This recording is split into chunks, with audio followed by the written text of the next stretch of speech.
it down, let it be in the background. Oh yeah. Okay. Alright. Alright. Alright. Yeah.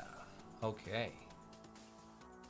Hello. Let's just get my face up here. I am CraftyAndy, and today we're going to be looking into some Hazbin Hotel. Hazbin Hotel is an amazing show. I love the music, I love the animation, and if you don't like it, well, I'm sorry you feel that way. It's okay to be wrong. Not all of us can be correct in our assessments. But first, before we get into all the things I have noted up here, let's bring this back here. There we go. Get the promo off. Get a screen. There we go. Alright, so yeah, obviously a main channel. If you're on here, I see some people on here. Subscribe, Crafty Arts, weird source from other weird shit from furry stuff and other things on there. Commentary. Pause off for gaming highlights from the streams that I do.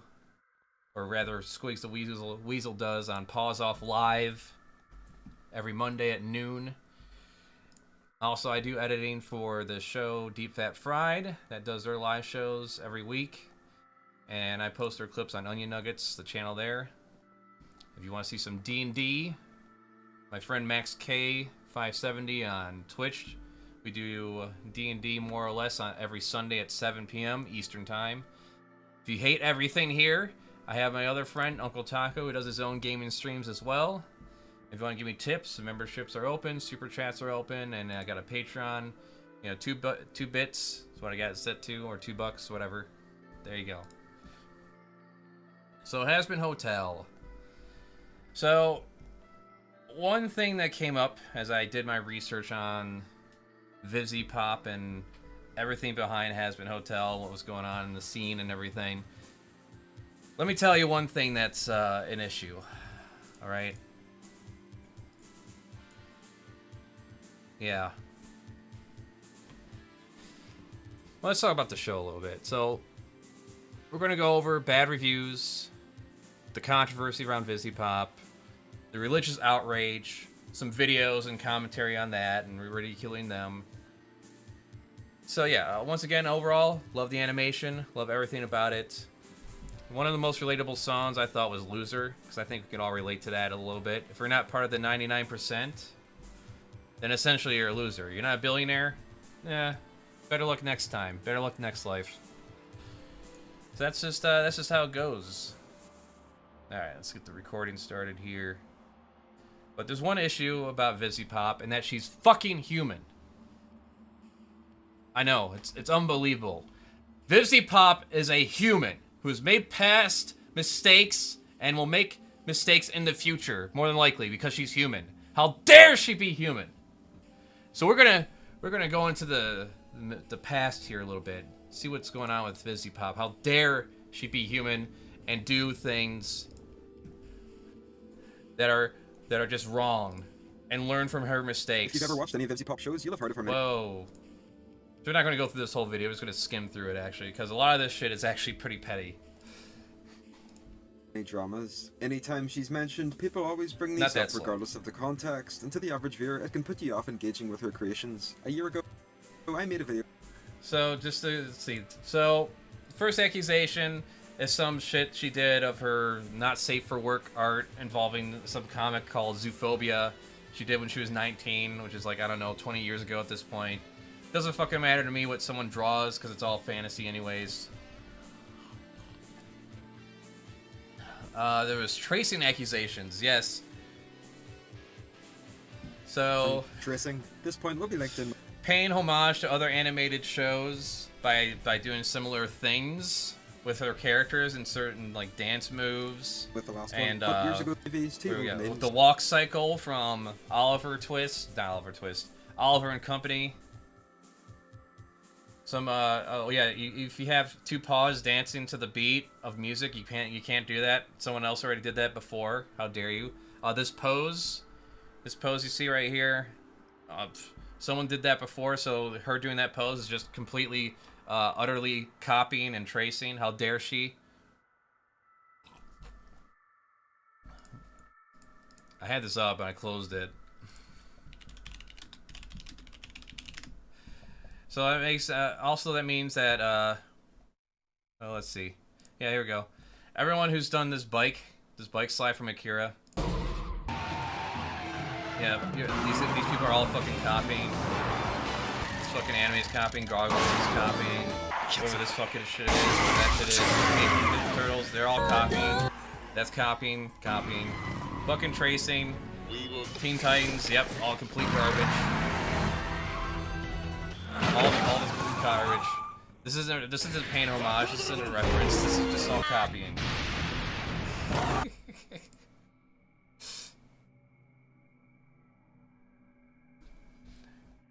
I would like to see someone pull that slide off in real life, because that's gotta take some fucking force. Some angling and everything. Without just, like, throwing you off. But I get distracted. Let's get more back into more busy pop being human. Faces, but are deliberately made to pay homage to the original piece. There's nothing wrong with paying homage to things you like. Characters from Doll, such as Gigi, Gunter, and Elijah. At some point in 2012, the pair had a falling out. The timeline gets a little messy, but Viv and Doll fell out, and this led. So you actually want to get the details of this? I'll go ahead and watch the fucking video, but I'm just gonna give you the gist of it. So yeah, some bullshit involving characters she bought on some DeviantArt shit.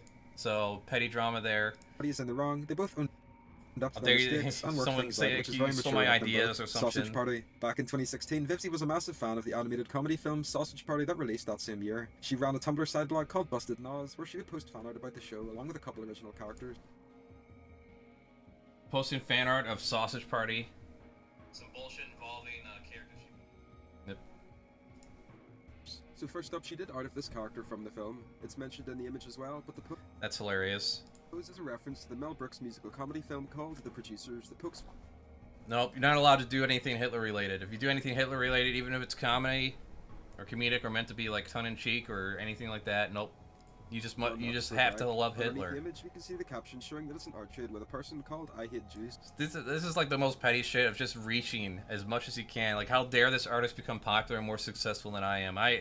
She can't possibly deserve it in any way. And, you know, I don't know her in any personal way. Oh, yeah, she did some fan art of Shoe-On Head and Blair White back when she, I guess, was interested in them. She was challenging her own personal political beliefs, and she since denounced it. How dare she evolve her viewpoints over time and become more progressive? Obviously, if you're a progressive, you must be progressive from the day that you are born. And never stray from the path. If you stray from the path at all, you are tainted for life and cannot be forgiven. You must be ostracized to the point where you just go into a hole and not do anything with your life ever. Just go into a hole and not do anything. Within the last couple of years, there's a lot to cover, so let's get started. Scott Cawthon, in June 2021, it was discovered that the creator of Five Nights at Freddy's were extremely upset, and as a result, oh yes, so this one's not really. So this one, involving Five Nights at Freddy's. She came out in detracting the Five Nights at Freddy's creator for supporting a bunch of conservative fucktards by giving him money. So after the Five Nights at Freddy's creator gave a bunch of money to a bunch of conservative pieces of shit, Zipsy Pop came out against him publicly, and later on, the creator of Five Nights at Freddy's had his shit doxxed and was harassed, which is not something you can condone. He's not a fucking politician, for one thing. I mean, if anything, that would just encourage him to do more. But they blamed it on Vivsy Pop because she made a public post. Therefore, correlation must equal causation, I guess. No coincidences here. That's a weird one, too, to even go over. What's this Aaron Frost shit? Vivsy Pop is a toxic boss that abuses her employees and insults other. Oh yeah, former employee who didn't, who was a little disgruntled. But then a bunch of other employees came out in support of her. I mean, if she was that fucking abusive, then like they're just being an outpouring, and it would get to the point where A24 wouldn't even fucking touch her. Especially like the accusations earlier, and then people are trying to label her as a pedo because of some artwork she did of her own characters. $1,000 to the fundraiser. Now this one was fucking weird. This one's actually kind of wild. This lackadaisy one. We'll go over this one. Donated $5,000 to a fundraiser. Alright. Let's go normal speed. Salvageable and left the internet. Lackadaisy. In July 2023, Viv donated $5,000 to a fundraiser meant to give the Lackadaisy franchise a 5-episode first season on YouTube, after the success of the pilot in March of the same year, while also voicing her opinion that indie animation should not be a competition. Later, an animator on Lackadaisy known as Z Birdbrain left a passive-aggressive remark. So even it wasn't even like the director of Lackadaisy, it was just another animator. Under Medrano's post for not including the link to the fundraiser, and made it out to seem that Viv only donated as a PR stunt. This led to many people calling out Z for unprofessionalism and called for her to either be reprimanded or let go from the Lackadaisy. I don't think she should be fired over it. You should not be fired over a fucking just a tweet like that. It reached a point where some Helliverse fans have stated that they refused to support Lackadaisy because they were so. Yeah, that in turn is also fucking petty. You're just gonna fucking start a divide over one animator making some shitty posts. Saying that VivziePop donated out of fucking publicity. Okay. So put off by the passive aggression and rudeness on Z's part, she would later delete her tweet instead of apologizing, leading to people Twitter is brain rot. Do not go on Twitter. Calling her out again. Do not the incident. Just post your shit. A little later, apparent Discord messages surfaced showing Z criticizing Viv, saying she only donated for clout and to associate herself with the project. This set the barrels alight and everything kicked off. Once people tweeted about this situation, several Lackadaisy team members came out in defense of Z. These staff members also began to block Twitter users mentioning the situation at all. Oh my god. Which stirred the pot. Make your cartoon! In August 2023, Vivzie's pledge was cancelled for unknown reasons, with fans speculating that it was from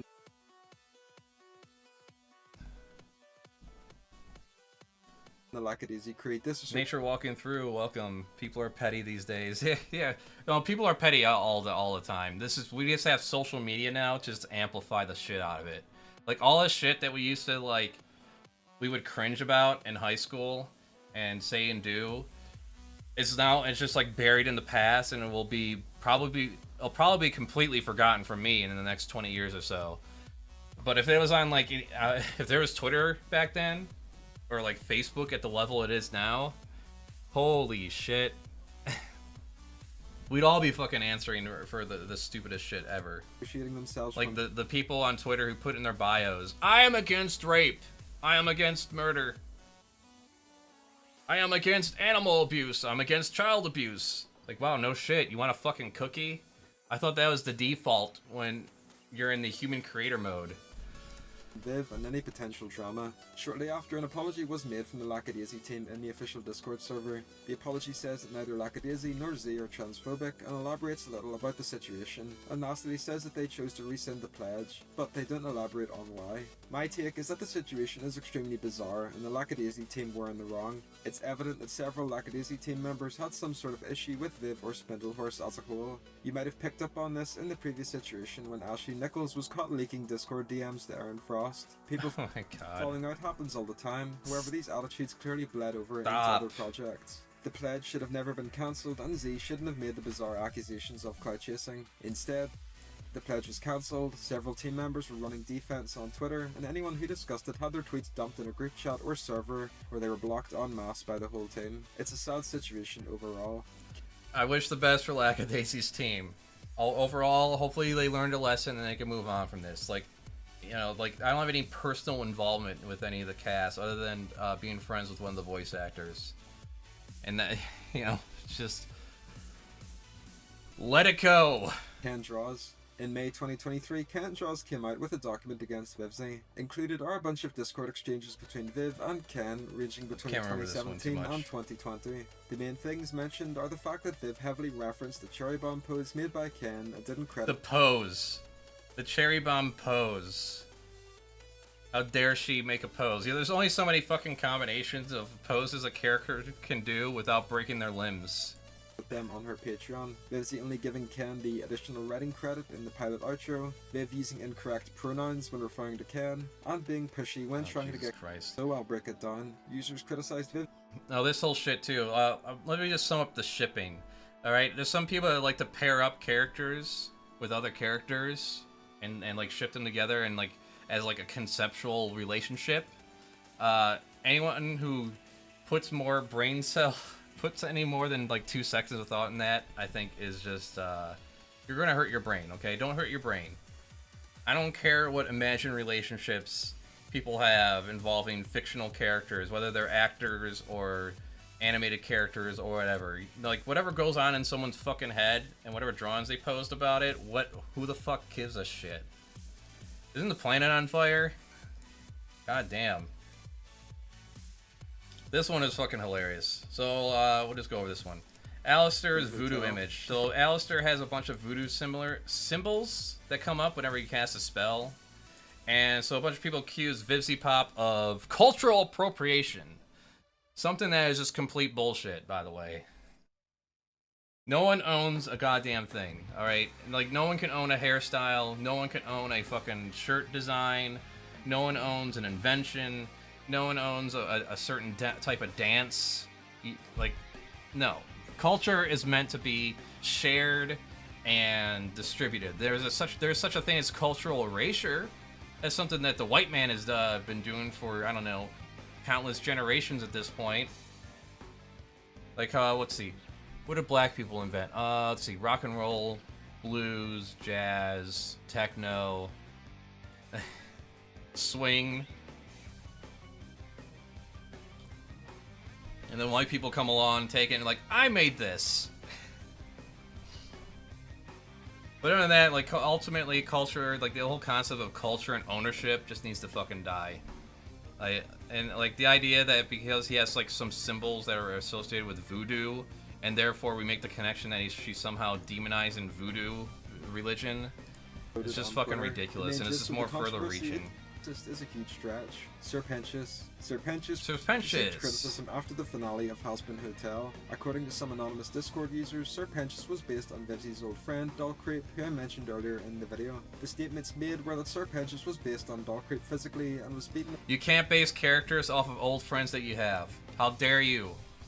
Even though if you look into, like, interviews of artists, like, behind Berserk, like, they based a lot of their characters on people they interacted with in high school and shit. That's all I get from this post. Where the Serpentious was based. Can't even like Serpentious anymore. Vivz made him essentially to be a caricature of an indigenous person. What's the indigenous person? What is he indigenous of? She means the person he's based on is indigenous, therefore it's a caricature of an indigenous person? Fuck me, man. Get off of fucking Twitter. That's what it sums up to. Mimsy. For several years, people have criticized Mimsy for being an alleged anti-Semitic stereotype. I never even heard this one. I didn't even connect either.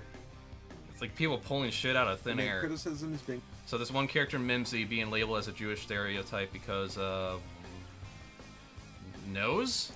That she is fat, has a hooked nose, and is materialistic. Once the full show came out, people mentioned how during episode 5, where Mimsy's introduced, the cast finds her annoying and she immediately leaves the hotel. This one, like the previous, makes no sense. There's no evidence to suggest Mimsy is Jewish, and I don't know where this came from. If you see a short chubby woman with a hooked nose and immediately think they're Jewish, then that says a lot more about you than it does Vivzie or the show.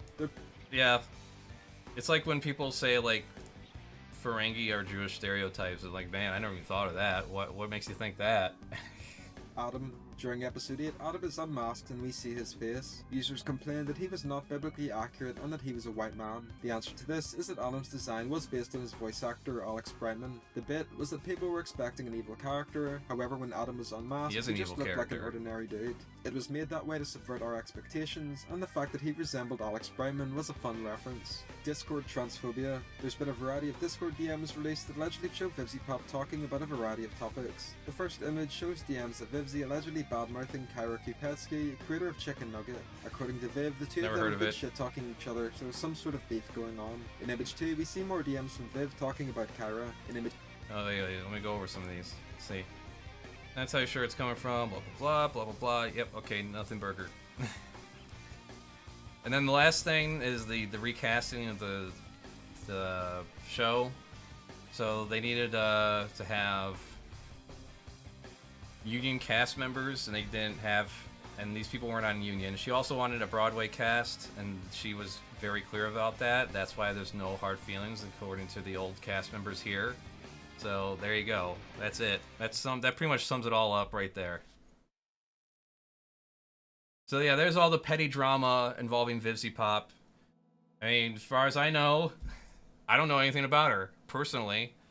I don't base my, first of all, I don't put my entertainment through purity filters to decide whether or not I can enjoy it. You can analyze media into an ideological lens just fine. You can do it any direction, every which way, no matter what you're watching. Starship Troopers, Lord of the Rings, Hazbin Hotel, Hell of a Boss, what the fuck ever. But if you try to put things through like an ideological purity lens, you're not going to be able to enjoy anything. You're eventually just going to have to write everything off. Like what? I can't enjoy H.P. Lovecraft stories because H.P. Lovecraft was a vehement racist for most of his life. Alright, so now there's plenty of legitimate reviews of Hazbin Hotel. But I'm not here to get legitimate reviews. We want the like the unhinged bad reviews. And I actually picked a bunch of them. So, let's pull them up here. I'm not just going to scroll through haphazardly. Alright, terrible. Let's make this easy for me. There we go. Alright, terrible Hazbin Hotel reviews.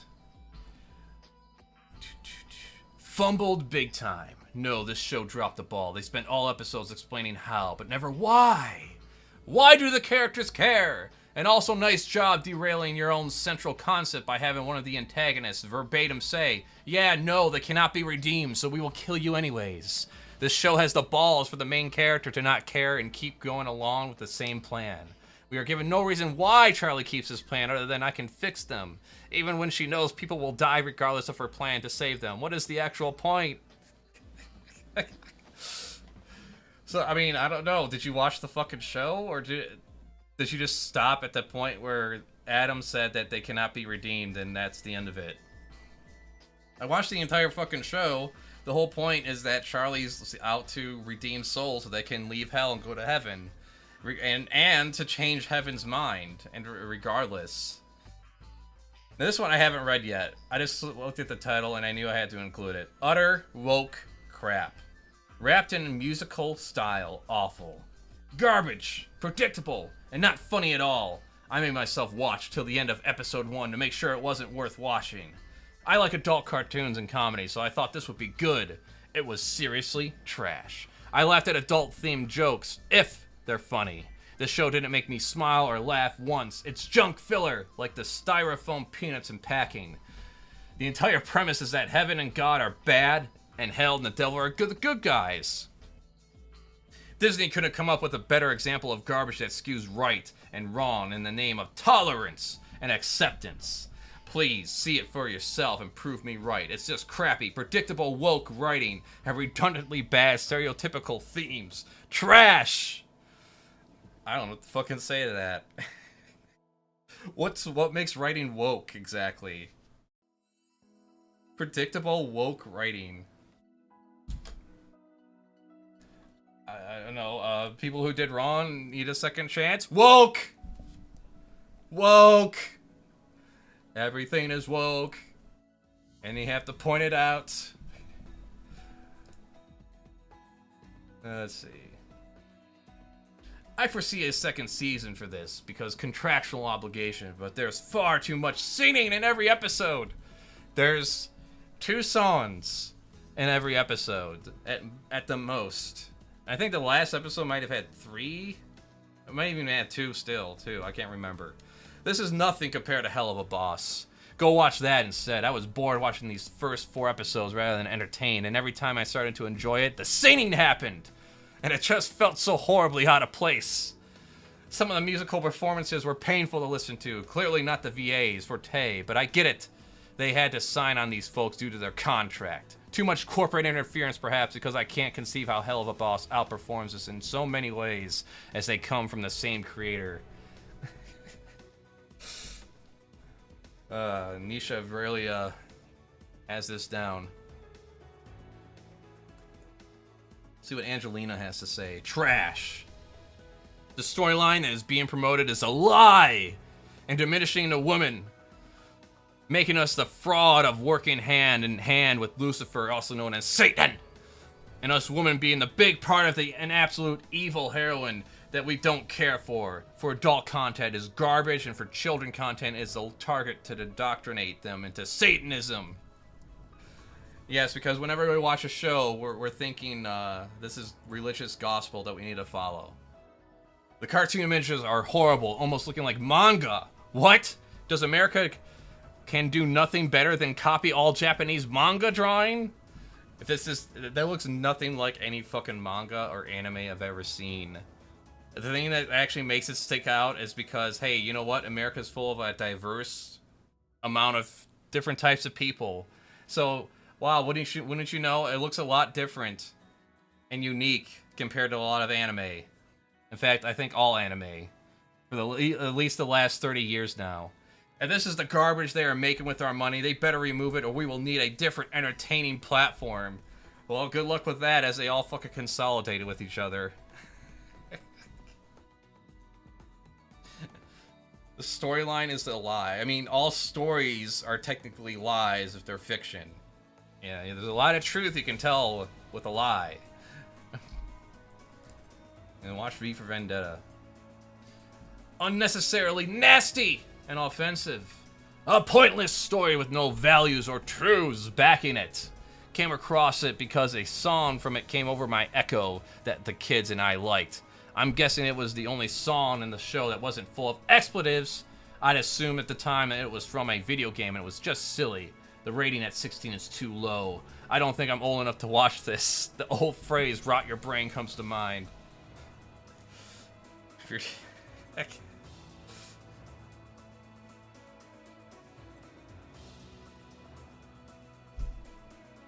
Oh, man. Yep. Zoophilia, furry porn enthusiast, garbage. There we go. Now we're into it. Arx got it down. The show is absolutely riddled with furry porn. Non-consensual sex scenes with said furry characters, and it is all around disgusting. And yet you watched it. The writing is god-awful. The songs are the same. All the songs are the same, guys. Everybody, all the songs are the same. Every song had the same lyrics, the same beat. I couldn't separate one from the other. The song Poison, the song Loser, basically the same song. And I am beside myself that anyone greenlit this garbage. I liked Hell of a Boss. You liked Hell of a Boss. Which is full of fucking sex references. All over the fucking place, involving demons and animal characters, well, non-human animal characters, excuse me. I was excited for this to get made, but dear gods, I was over this show from the first episode. And by the fourth, I was sick to my stomach. How many fucking cum loads did this guy squirt off as he watched this show? Oh yeah, it's so fucking disgusting, so fucking sick. Ugh. Repulsive, and it has no idea how to handle the subject of sexual abuse in a respectful manner whatsoever. Pass over this trash. Man, do you think this show doesn't handle sexual abuse in a respectful manner? Let me introduce you to some Christian movies. There is one that involves a girl getting raped. She gets pregnant, decides to keep the child, which it is her choice. And then she makes and starts a relationship with the rapist while he's in jail. Because, you know, the baby needs a father. Why not have that father be the rapist? I know, and if you haven't seen the show, the scene that they're referring to, there's a scene where Angel Dust's pimp beats the shit out of him, essentially has him bound to do these pornos in service of him and his wealth and his money. And it shows that it's like, it's kind of like blurring that line of, you know, someone who's basically forced into doing something they don't want to do. I mean, that's it. It's not even blurring the line. It kind of shows it in a montage, but it doesn't get too explicit. It doesn't linger on it. It just gives you enough to know what's actually happening here, and that's all that's necessary. And even if it did linger on it, so fucking what? I mean, if you're repulsed by the scene of sexual assault, that's because you're supposed to be. I don't know if you know this, but most movies and shows are meant to induce emotions, and they're not always supposed to be happy-go-lucky rainbows and sunshine. Terrible deception. Arm yourself with the truth before watching this. To undermine the story of creation is simply not acceptable. Amazon should be ashamed to put their name on this cartoon. It's okay if you want to disagree on creation, but this show is tasteless and vulgar for many other reasons. I pray that we will wake up as a country and stand up for our values. This type of show should never be made into production, much less a mainstream platform such as Amazon Prime Video. The show is deceptive and demonic, hoping to lead more people away from the truth. It's not being presented as gospel. This is not a Jehovah's Witness propaganda cartoon. It's a tale of fiction meant to entertain and make people laugh and think or whatever, or cry, etc. Ridiculous.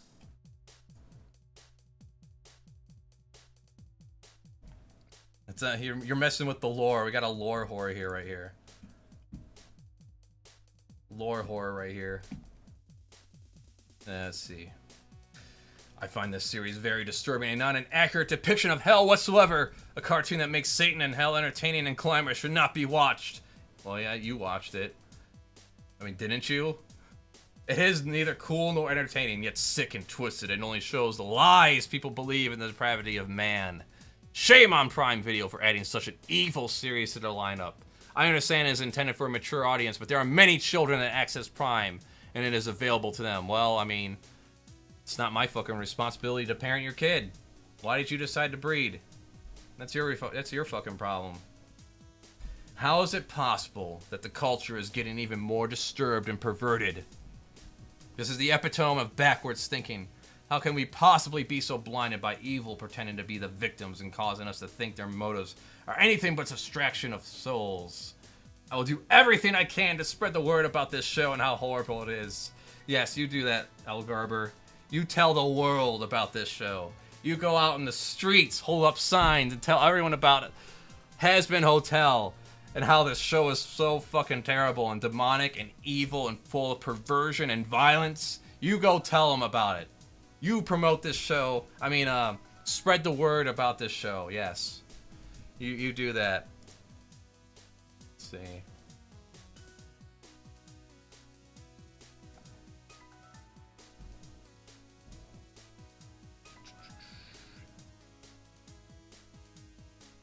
Overly tired of the trend where you take a class wow.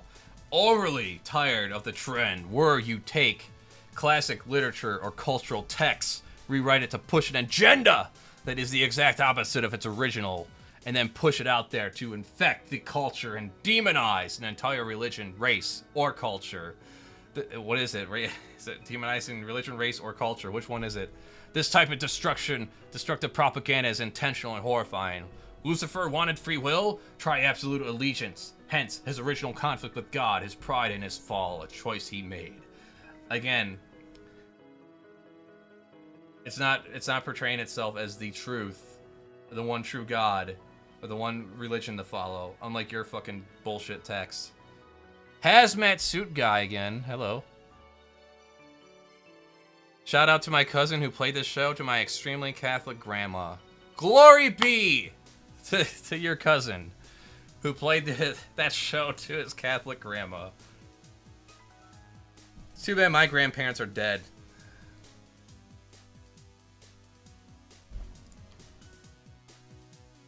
I didn't watch this one yet. I just saw the title. You'll feel like you're in hell watching it. Animation, JV level, no idea. Storyline, lacking depth. I'll never understand adults watching cartoons. Well, fuck you. Because animation is a medium, not a genre. There you go. I solved your issue, Anika. You're welcome. Final thought. I can't imagine Amazon thought this was a good choice. Maybe they thought it was groundbreaking and pushing the envelope. Instead, it's actually second-rate, silly, and senseless. Also, not sure why they chose to glorify gun violence. I'm so confused. So being entertained by gun violence is okay? Huh. Strange. Welcome to modern day cinema, and for the last 100 years worth of cinema. Don't ever look up the movie Scarface from 1930s. Fuck me. Gun violence. Yeah, I never seen gun violence in a movie before. But, you know, every time up until now, when gun violence shows up in a movie or a show, they go out of their way to tell you that gun violence is bad. Just like they do with drugs all the time. Worst animation ever. As an anime fan, this is pure garbage. Skip this and watch Ragnar Crimson. The contrast is night and day. One is quality and the other is junk. To the executives at Amazon, I can do your job better than you for less money. I hope no one figures out how incompetent and replaceable y'all are. That y'all are not worth salaries. Alright, so yeah, I had to look into Ragnar Crimson to see what the fuck that was. So let's see. Let's see what we got here. This is superior to Hazbin Hotel. Okay. Let's play it out. Kimi creation. Oh, big powerful beam shooting out. Yep, okay. Punch. Okay.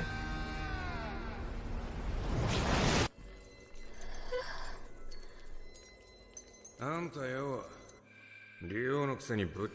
weird flashbacks. Okay. Quick action, some melodrama. Wow, it's like every fucking anime that ever comes out. This is the superior animation to Hazbin Hotel. Doing what every fucking anime fucking does and looks like, and yep, there you go. Clearly, the superior animation on display here.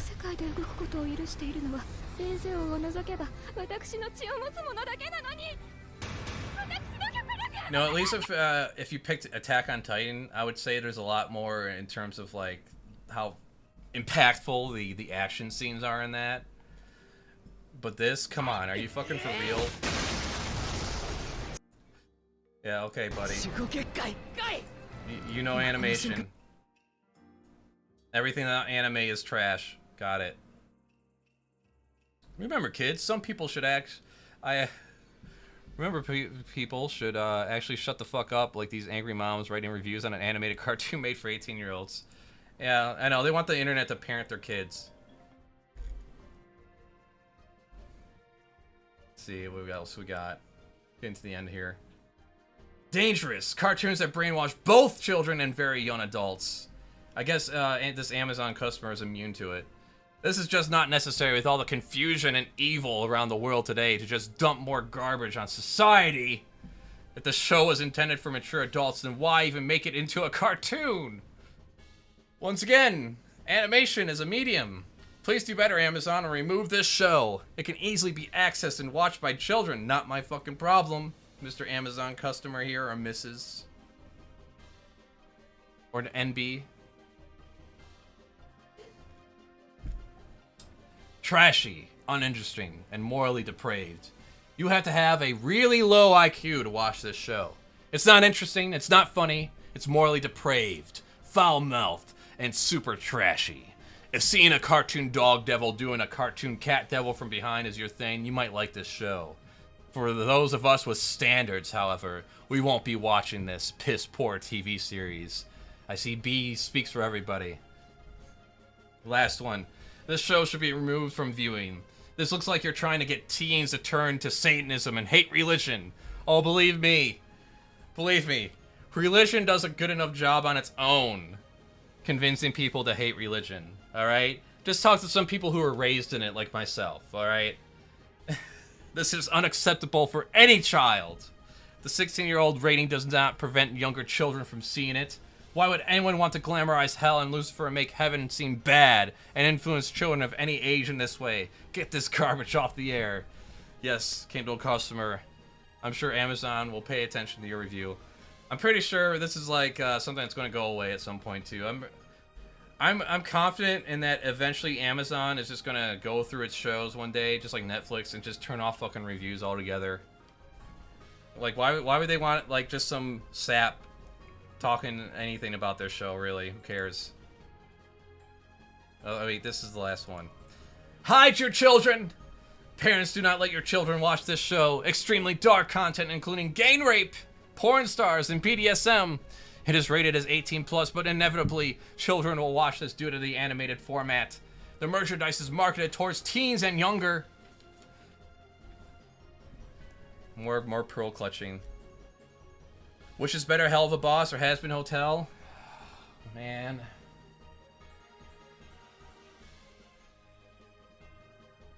You know, if I had to, like, eliminate one, like, if gun to my head, you had to choose one or the other, because I like them both. There's no fucking way I don't like them both. But the only reason, it's really superficial.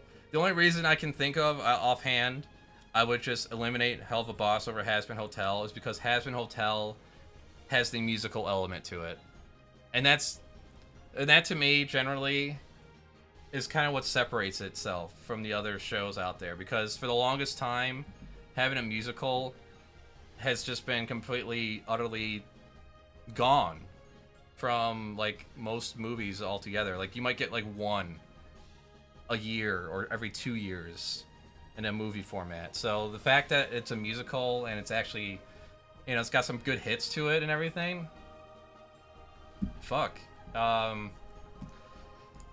Yeah, I would choose Hazbin Hotel over Hell of a Boss. A little box cutter. Yeah, I mean, well, ultimately, it's like, I'm not gonna tell anyone you know, what their kids should or should not watch. That's up to the parents ultimately to decide. Because, you know, I grew up watching fucking Nightmare on Elm Street, you know, R-rated films up the wazoo. Event Horizon, that was my childhood. You know, when I saw Akira on Sci-Fi Channel, holy shit, man, that just, like, ruined all cartoons for me for the longest time. Like, once I discovered anime, I was like, what the fuck is this, like, Saturday morning garbage? Why can't American shows be more like this? Not in terms of just, like, the violence and everything, just, like, just getting into, like, more interesting and mature themes other than slapstick comedy. Because that was, like, the majority of our shows growing up. You had, like, a Gargoyles, you had the X-Men, you might have, like, Spider-Man, but for the majority, a lot of these shows that came out in the 90s and shit, I just couldn't stand it. I couldn't stand a lot of it. Especially because, like, I don't know. I just didn't find a lot of the shows that were supposed to be funny. Now I find them a little more funny than I'm adult. I look back and I'm like, yeah, that I can see where the humor is in that. I appreciate them a lot more. But, you know, ultimately, like I said, it's up to the parent to decide what their kid and can't watch. And, like, I hate this idea that, like, the entire world has to, like, put a fucking shield up for children. Like, you know, there's children's spaces everywhere. There's the kids app on YouTube. There's playgrounds. There's your home. You know, those are all kids spaces. You're a kid up until you hit, like, 17.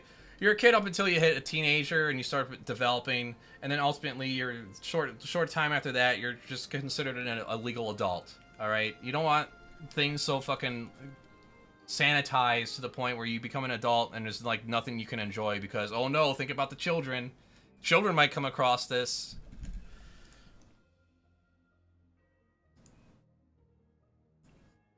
Hell of a channel. People overreact to this show. Actually, no, I love Hazbin Hotel and I love Hell of a Boss. We're talking about everyone else that hates it. We just got done doing some, going over the unhinged 1-star reviews, and now we're gonna go over some unhinged. We're gonna go over some unhinged people here. Starting with good old Tim Pool. If you don't know who Tim Pool is, God bless you. I don't believe in God, but God bless you anyways. If you don't know who Tim Pool is. Start new recording here. Alright, Tim Pool is just conservative, portraying himself as a centrist. He wears a beanie to hide the fact that he has a sunken skull and there's no brain inside. And he's a millionaire. You know, it's like, Keep in mind, this guy's a fucking millionaire, and oops, I hit the thumbs down button. So there's a new show coming out on Amazon. And we're not going to watch it at normal speed. So there's a new show coming out on Amazon called Hazbin Hotel, and I've watched some of the materials. I've watched a little bit of the pilot episode. It's got 92 million views on YouTube, and it's just... You watched a little bit of the pilot episode. Okay, well, I'm only going to watch a little bit of your fucking video.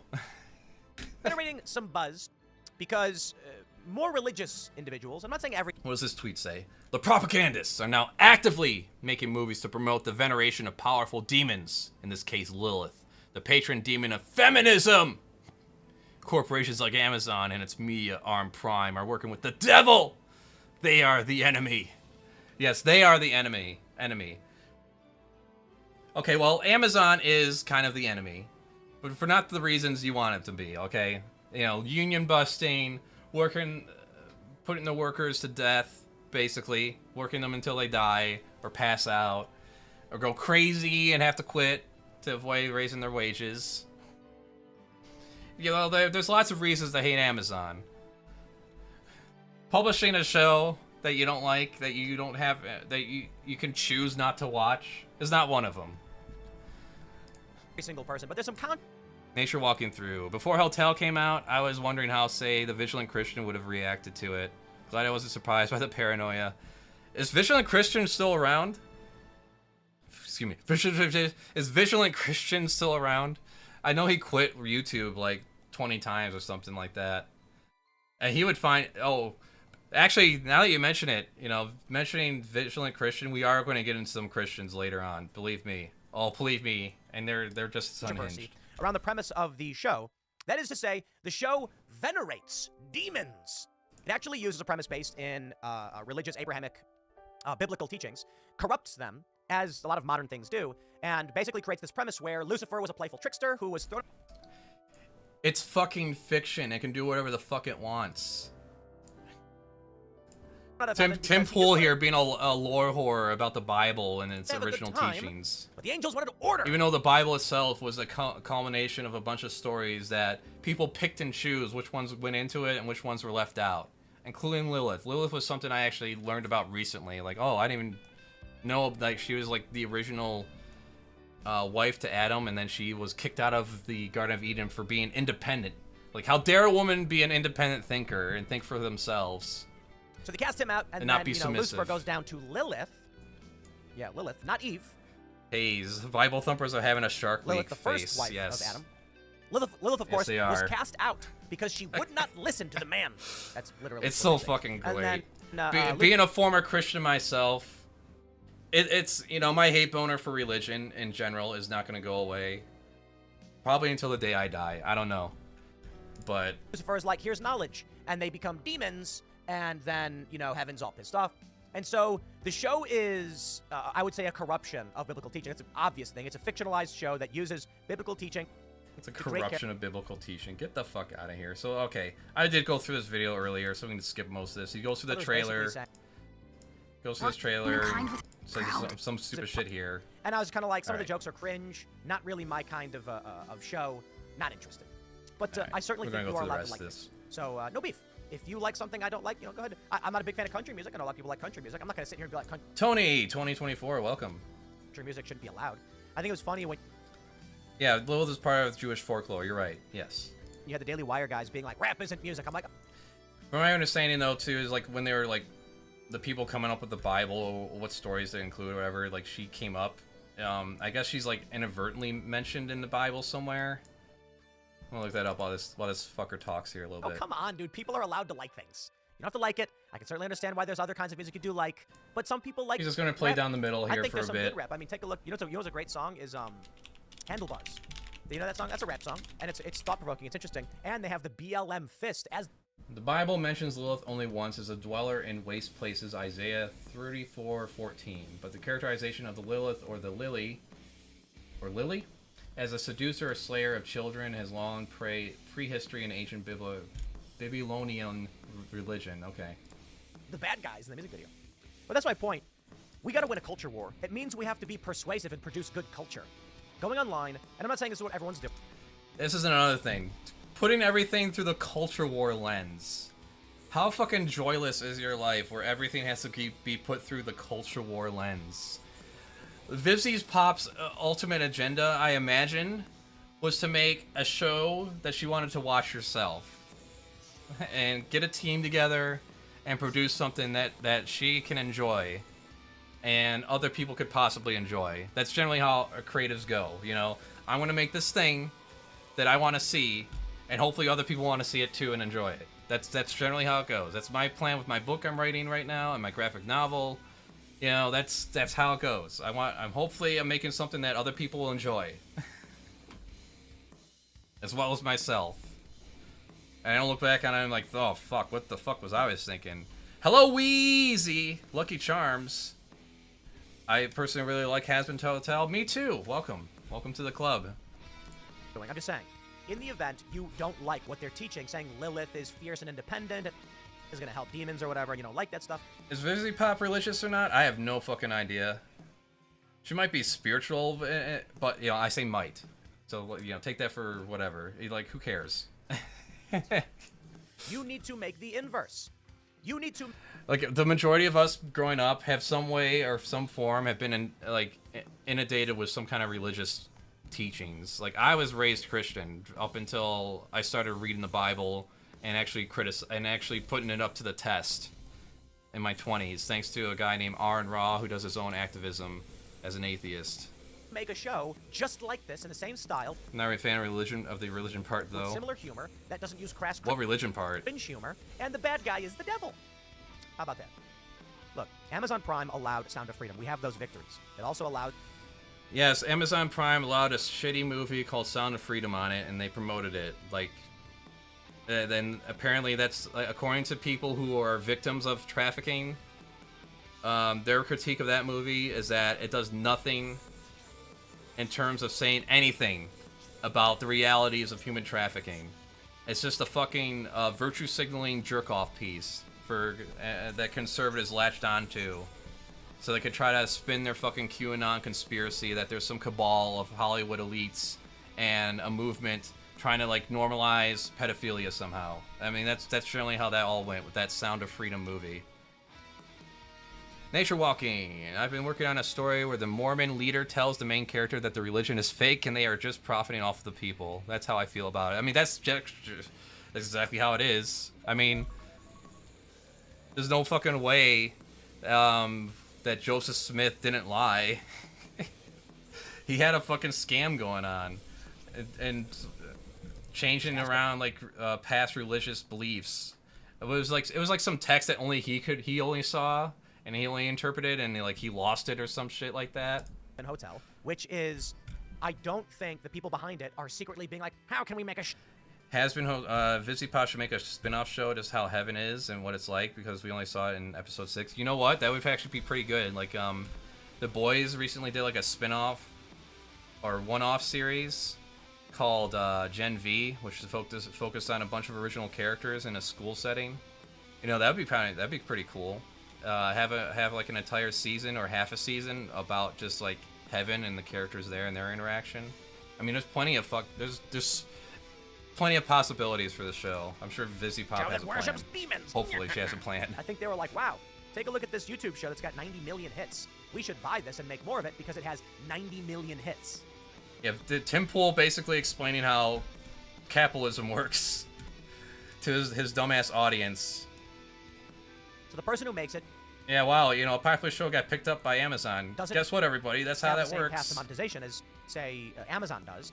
Amazon says, if we buy this, we can get those 90 million people, which I honestly don't think 90 million... Look, I'm going to say this.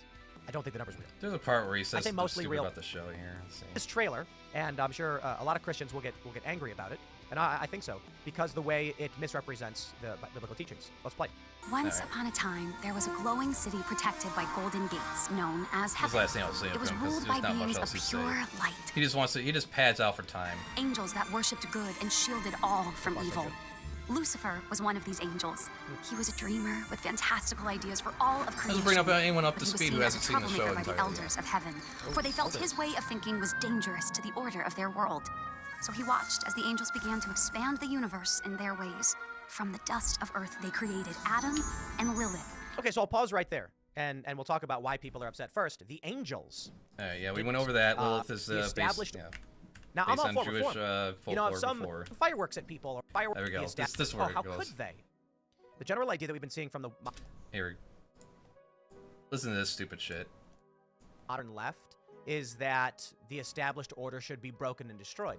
Now, I'm all for reform. You know, if some dude is throwing fireworks around or whatever, there may be a reason why the angels did not like what he was doing.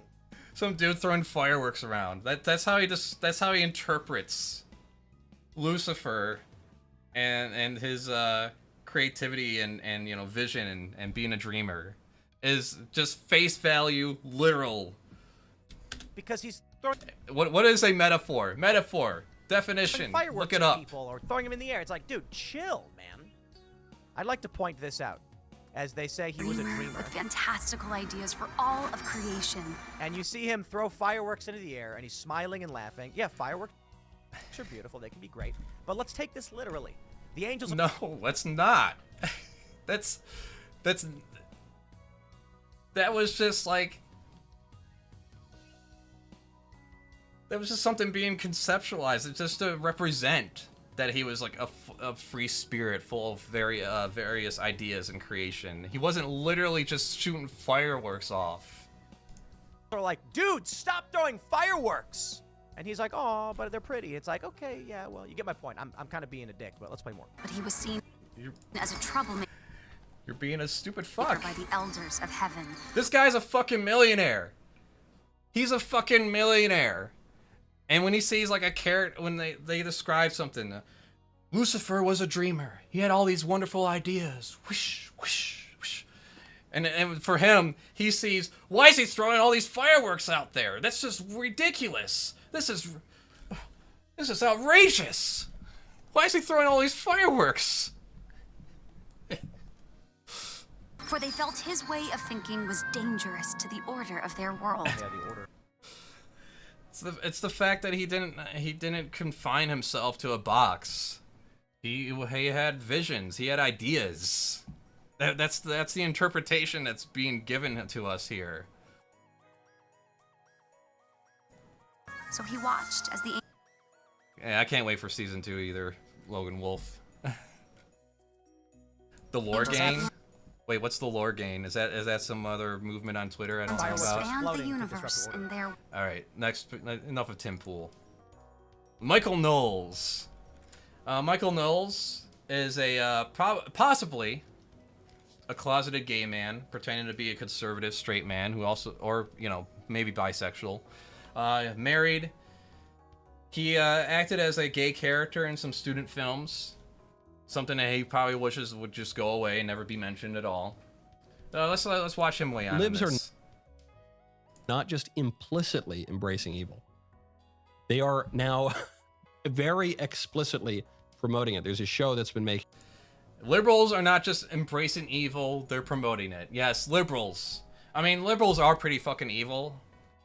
You know, I'm a leftist. I go with progressive ideas.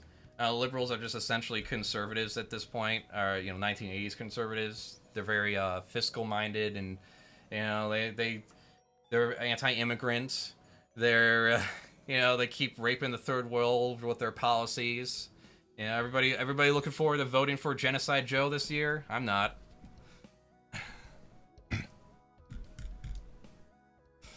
Been making the rounds on social media. It's called Hazbin Hotel. It's a cartoon. It's a kid's cartoon that you can get on. It's not a kid's cartoon. It explicitly says it's not a kid's cartoon. These fucking brain-dead morons can't even take fucking 20 minutes to watch a goddamn episode. They can't take 10 minutes to speed it up 2 times speed and watch Amazon Prime right now. And it's just like, it really is just like, this is just a popular thing. I better comment on it. Gotta take advantage of that algorithm. Whoop, look at that. I accidentally hit the thumbs down button. a defense of the devil. I know it doesn't do anything, but still, I can't help myself.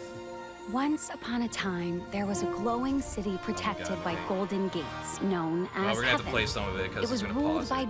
beings evil. Alright, Lucifer jump was over one there. of these angels.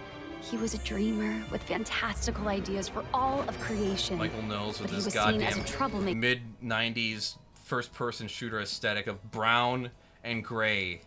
by the elders of heaven, Like he for wants they the world felt to his be. way of thinking was dangerous to the order of their world. So he watched as the angels began to expand the universe in their ways. From the dust of earth they created Adam and Lilith, equals as the first of mankind. But despite this, Put a pause there. Adam So a lot of people are going to wonder, what, Lilith? Who's Lilith? I know Adam and Eve. Who's Lilith? Lilith, All right, he's not gonna a explain figure the shit we from already went over. scripture. Jewish Lilith is not a figure folklore. from church tradition. She's presented as the first wife of Adam who refused to submit to Adam. God, Michael Knowles is so fucking dull. So Speed his shit up. already you're seeing a fairly, I mean, you've seen it from the beginning, of a fairly novel take on the creation story. It goes on. But despite this, Adam demanded control, and Lilith refused to submit to his will. She fled the garden. Drawn in by her fierce independence, Lucifer found her, and the two rebellious dreamers fell deeply in love. Together, they wished to share the magic of free will with humanity, offering the fruit of knowledge to Adam's new bride, Eve, who gladly accepted. But this gift came with a curse, for with this single act of disobedience, evil finally found its way into Earth. With it, a new realm of darkness and sin, and the order heaven had worked to maintain was shattered. As punishment for their reckless act, heaven cast Lucifer and his love into the dark pit he had created, never allowing him to see the good that came from humanity. So notice this little word they sneak in there. They say, Lucifer and his love. But of course, Lucifer cannot love anyone. Says fucking who? Apparently they can in this show because they're making their own shit up. Like when you make up a story like the Bible, for example, they made up all that shit too. Like, man. So you can't change that. You can't have Lucifer love. That goes against the lore. We got a fucking lore whore for the Bible here. This is the kind of guy that probably says that dwarves can have black skin. This is the kind of guy that comes out is like, well, what does that relate to the lore? The past. You can't have orcs love. Orcs are just beasts. You can't change things. Change is bad. The traditional understanding of this is The that traditional understanding. It's is not presenting itself as a new gospel dogma to follow. It's a fucking show. willing the good of the other person. So Fulton Sheen, Archbishop Fulton Sheen, has a great distinction between love and sex. Right? Love is about another person and about something outside, even outside of you and the other person. And it's about, in as much as it is about a person, it's about the whole person. Right? Love gives. Sex, the way we talk about sex these days, hookup culture, say, is purely about the self. In as much as it's... I mean, sex is about giving and taking, too. I don't know what you're going on about. Man, does this guy know that pussies get wet? Is he like Ben Shapiro? He doesn't know that pussies get wet? It's about another person. It's just about you. Noel should be a Disney villain. No, you two can't be in love. He does. He has an entire aesthetic as a Disney villain. Everything's like fucking drab and dull and boring to look at. Like, look, I work with what I can here, okay? Come on, camera, focus. Got the fucking, like, there. Focus. Focus. There. Yeah, see, like, I don't know. I try to work with what I got, and I got my games from like my past childhood. Like this one, I'm gonna fucking live stream this at some point. Hoboken, yeah, Superhero League of Hoboken. I don't know. I like having a little color in my life. Posters, gaming posters, Undertale poster. What does Michael Knowles have? What does Michael Knowles have here? Fucking brown, gray.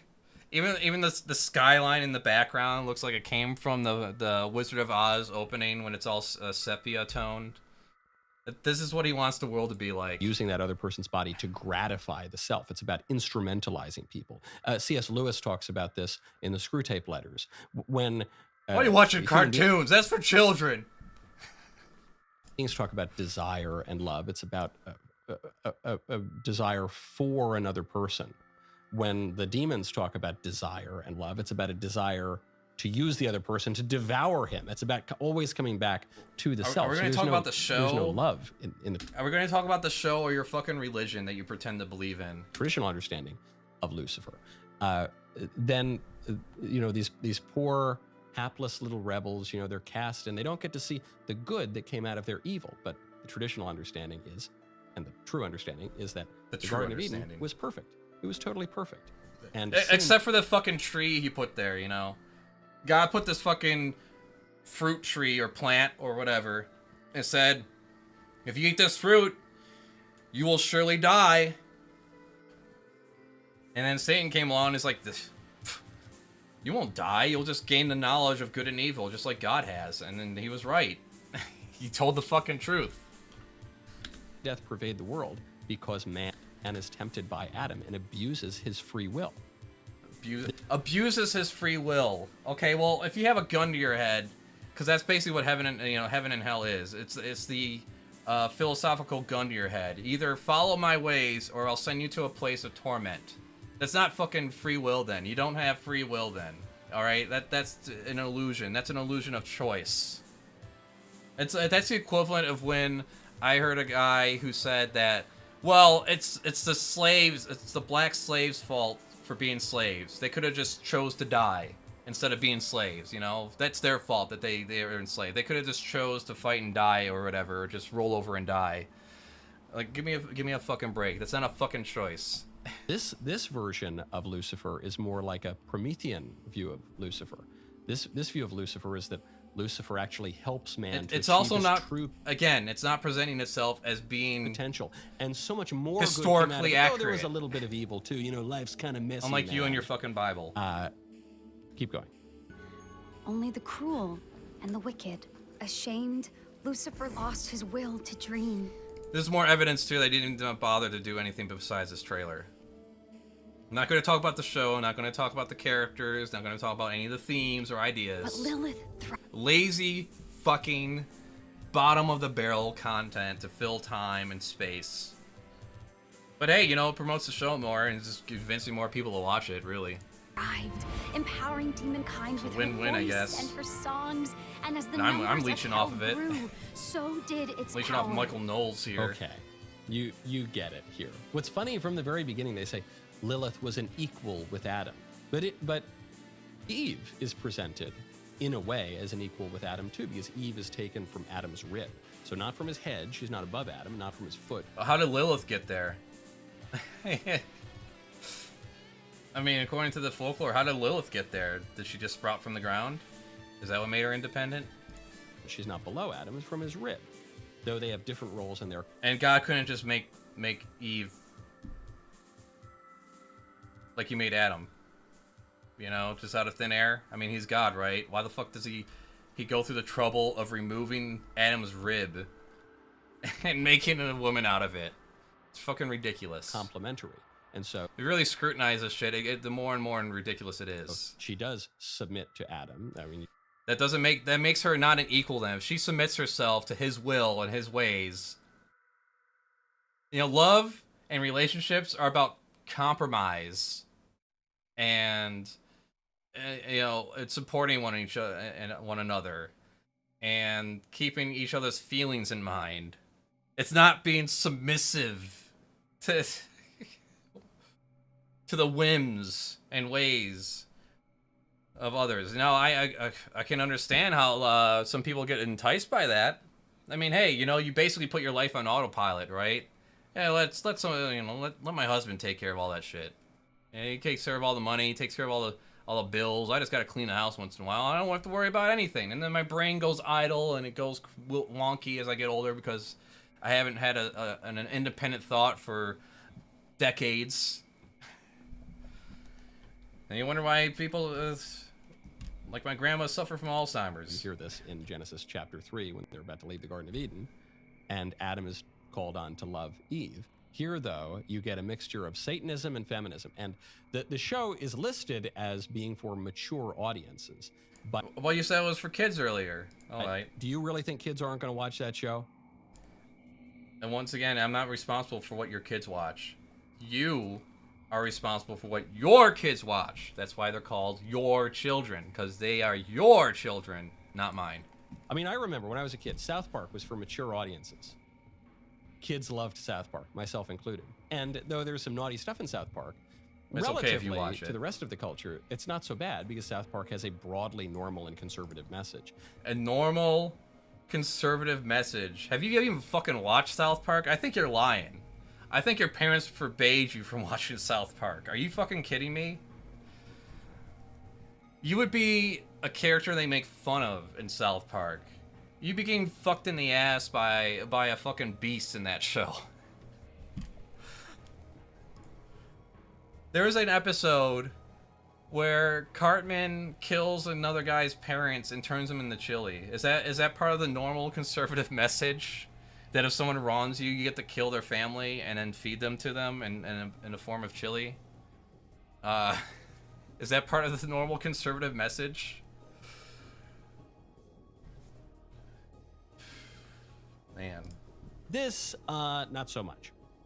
So, how do you know? You didn't even fucking watch the goddamn show. Pride is up in arms, and everyone's clutching their pearls, and everyone's so shocked. Can you believe what the culture's come to, that they would do this?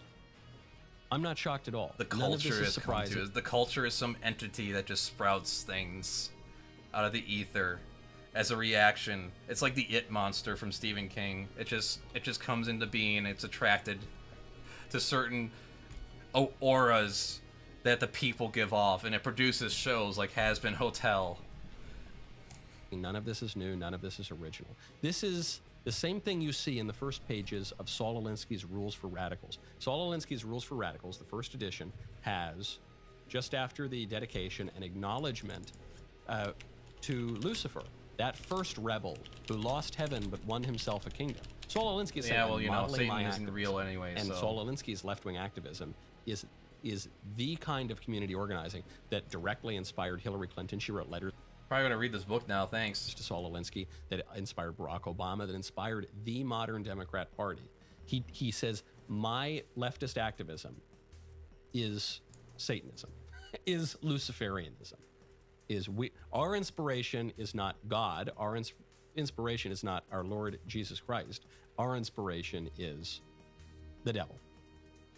Let's see, let's look at some of the rules here. Power is not only what you have, but what the enemy thinks you have. Never go outside the expertise of your people. Whenever possible, go outside the expertise of the enemy. Well, you know, Michael Knowles doesn't have much expertise outside of, I don't know, speaking well, I guess.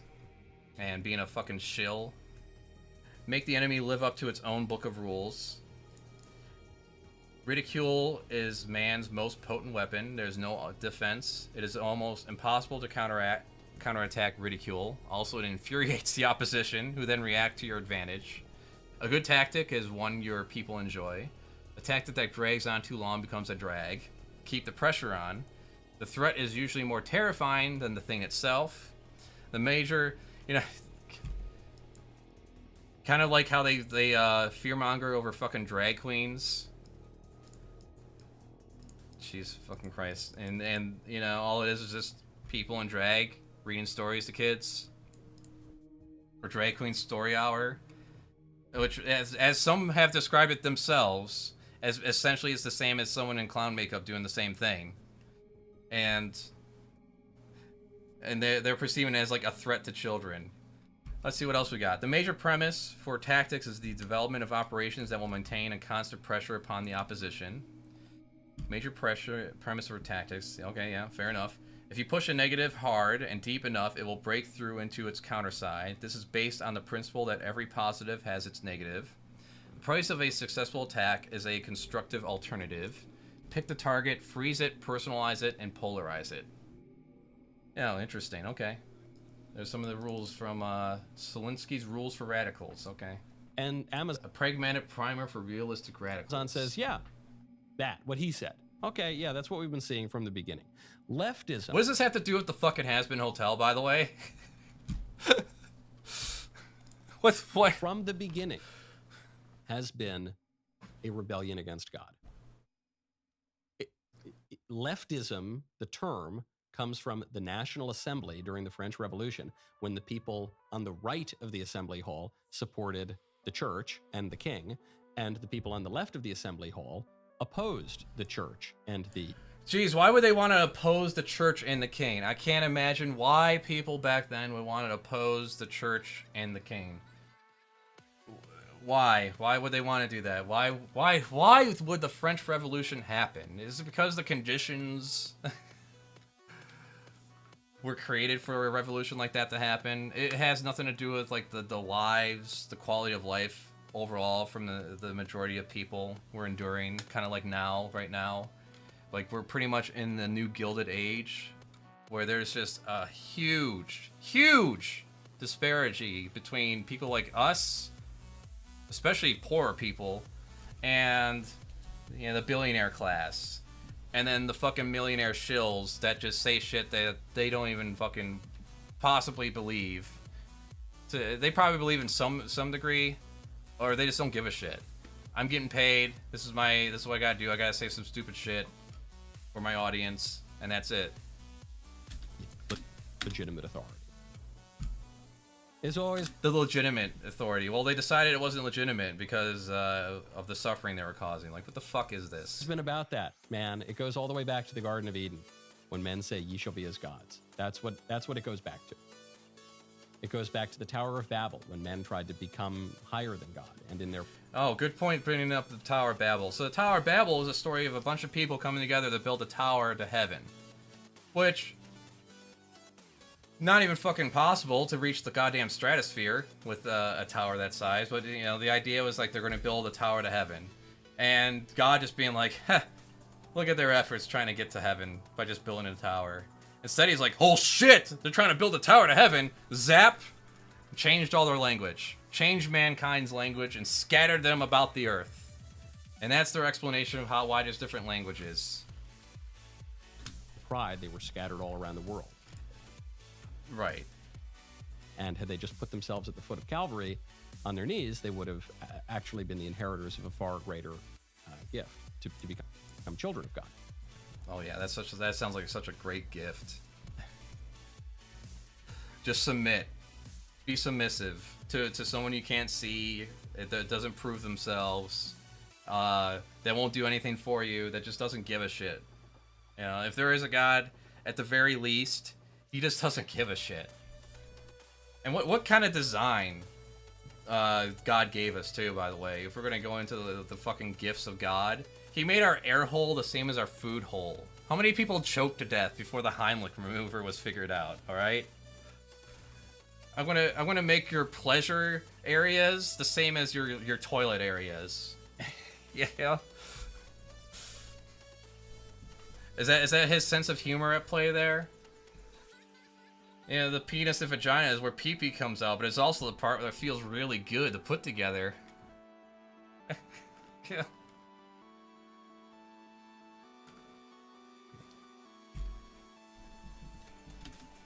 You know, Satan here, Cancer. in this story, is just, he's motivated out of charity and love for mankind. Satan is by definition devoid of charity.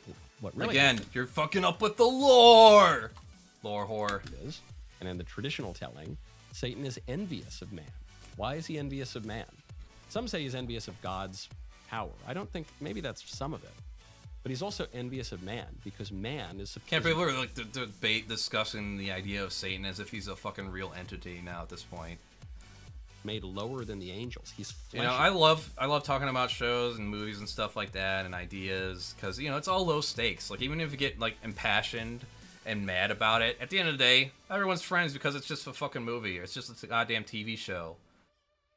It's low stakes. You can have fun making fun of it. Any movie, no matter how good or bad it is.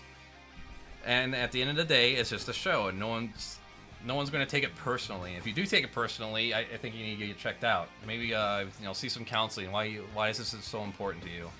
Why are you so defensive or angry about it? The cartoon gets it right. In the beginning, they say angels are pure spirit. Yeah, he's almost done. So let him and play man out, is guys. made lower than the angels. But in the incarnation, when God becomes flesh and dwells among God, us, you're so fucking dull. that incarnation elevates man above the angels, and Satan couldn't stand that, which is why he hates man and Tempt Man is constantly trying to devour our That's your fucking story, okay? souls. You have your story, and then someone made up their own story. Now appearing on based on the mythology. Nothing new. It's been the story for all of history. It's like people getting mad at, like, I don't know, different interpretations of the Hercules story. You know, where's the outrage of Disney's Hercules? This one I haven't watched at all, so I don't know what we're gonna get into here. This is before, and then yeah, we'll get into Little Light Studios here as the finale, kinda. Hazbin Hotel was the taste of hell. Who's this dumb cunt? Let's find out. I want you to tell me where your boss stashes his vault. It's hilarious you think I'd tell you anything. Fine! I guess I'll just have to f the information out of you. Do your worst, Daddy. You know, it kind of depresses me that Lauren Chen. Oh yes, another fake conservative, if I'm right. 2 hours watching animated furries discuss their sexual deviancies, but hey, I guess this is my job. Yeah, I went to college for this. But with that said, let's talk about Hazbin Hotel, the new animated series streaming on Amazon Prime. And here's the thing. In the lead up to this show's release, Amazon did go ahead and put out the first several minutes of the first episode so people could kind of get a taste of what this show is another about. one? Is this another person that hasn't even bothered to fucking watch the show? Are we just going to relive the trailer over and over and over again? Hazbin Hotel. It's essentially apostasy, heresy, whatever you want to call it. Check this out. From the dust of Earth they created. Apparently, you're not allowed to have any interpretation of biblical mythology other than one.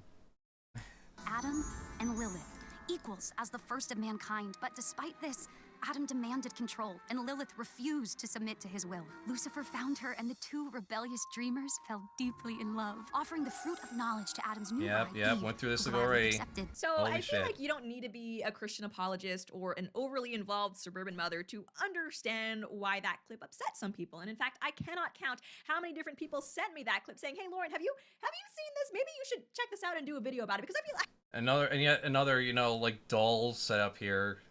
I got my little plant. Got my generic paintings in the background. Someone should talk about this show. And obviously this show is an attempt to parody or subvert the Christian worldview, but what I think really got me personally Subvert the Christian worldview. Like, who gives a shit what Christians think? How about that? You know, they're the fucking majority. They, every fucking president has been a Christian. A lot of the laws being proposed right now are based on superstition and superstitious ways of thinking. Like all these anti-trans laws that they're trying to pass, and before that it was all a bunch of anti-gay shit. It's not just how heretical the show's premise is, it's also how ignorant the people who wrote the show clearly are of Christianity. And you know what? Right, because if they were understanding of Christianity, they would be more accurate to the biblical interpretation, and yet somehow come out with an entertaining show. Again, it's the idea that they weren't out to try to make something entertaining and playing with the mythology of Christianity. It's that they're making their own religion. Got it. We could be here for literally hours talking about everything that Hazbin Hotel gets wrong about Christian Who gives a shit what it gets wrong about Christian theology? It's not trying to be theology. There isn't the Church of Hazbin Hotel. There is a Christian church every fucking 2 miles from where I live. I can't throw a rock without hitting at least 10 churches.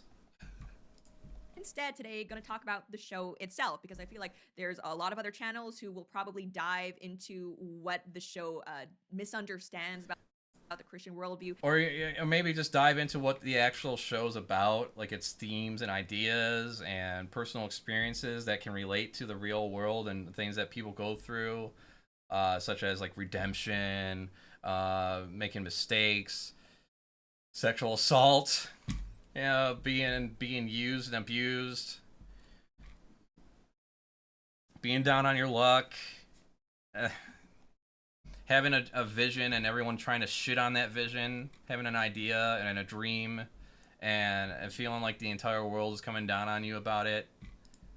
you know, the idea that you could earn your way into heaven is probably the biggest one. I think that's an interesting conversation to be had, but you know what, ultimately... Yeah, by the way, a lot of this comes from the idea from Christianity is that you can't earn your way into heaven. Doesn't matter what your good deeds are, you cannot get into heaven. No matter how good of a person you are, I could go another 37 years without hurting anybody, and that wouldn't be good enough for heaven. Because all that matters is that you believe in Jesus. If you don't believe in Jesus, well, in the hell you go.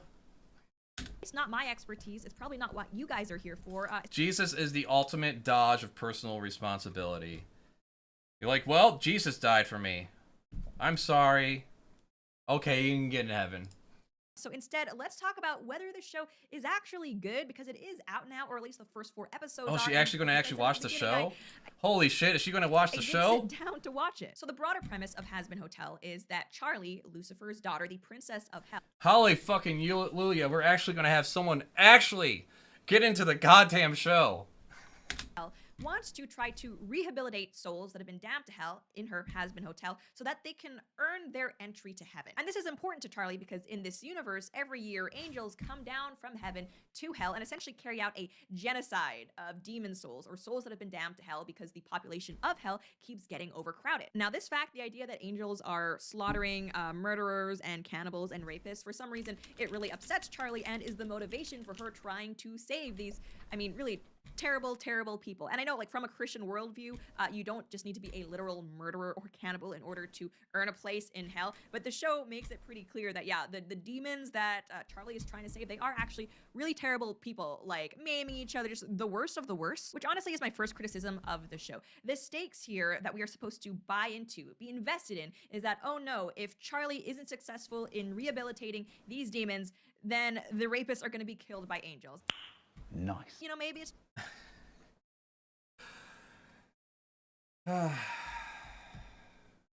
No, the premise of the show is that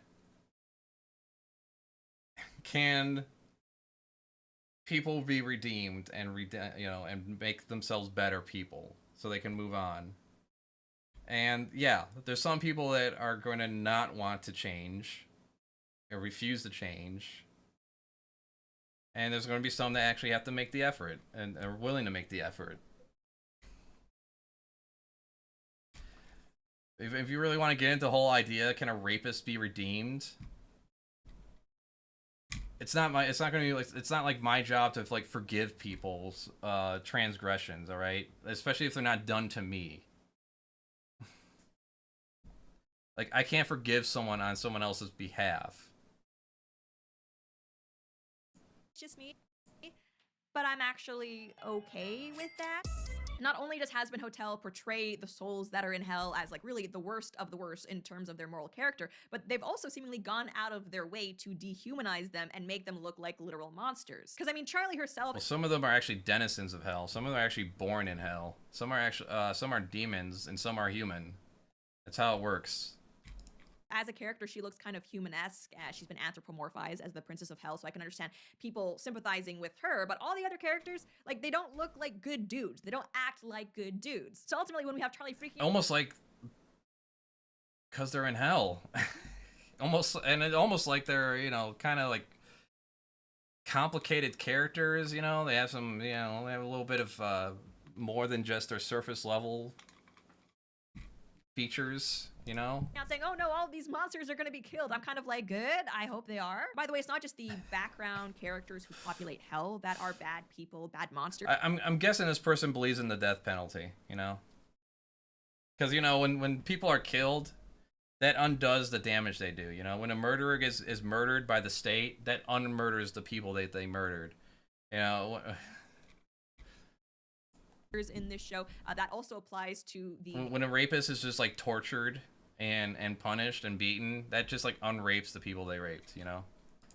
Main characters. For instance, one of the main characters is named Angel, and I'm not kidding. He is a gay drug addict porn star demon. Get his name right, Angel Dust. So, what are you gonna do to me? And not only is he morally reprehensible, by the way, he's also mean, as is every other character in this show, save for maybe Charlie herself, and of course... He's not fucking mean. What the fuck are you talking about? Her lesbian He could be a little touchy. He's outspoken. He doesn't like it when people call him fake, that's what he has to do for his job. He has to put on a fucking smile as like a defense mechanism to, you know, hide the pain that he feels. Especially since he's attached to that pimp. I can't remember his name, one of the V's. Girlfriend Bagatha, because of course there's a lot of queer representation in this show, which I mean does focus on characters in hell. Okay, is representation here a win for the LGBTQ community or not? Because I feel like it could go either way. And watching this show, they're not in hell because they're queer. This is the second person I came across that's just like, oh, is this accidentally based? They have gay people in hell. I mean, the idea is that gay people go to hell.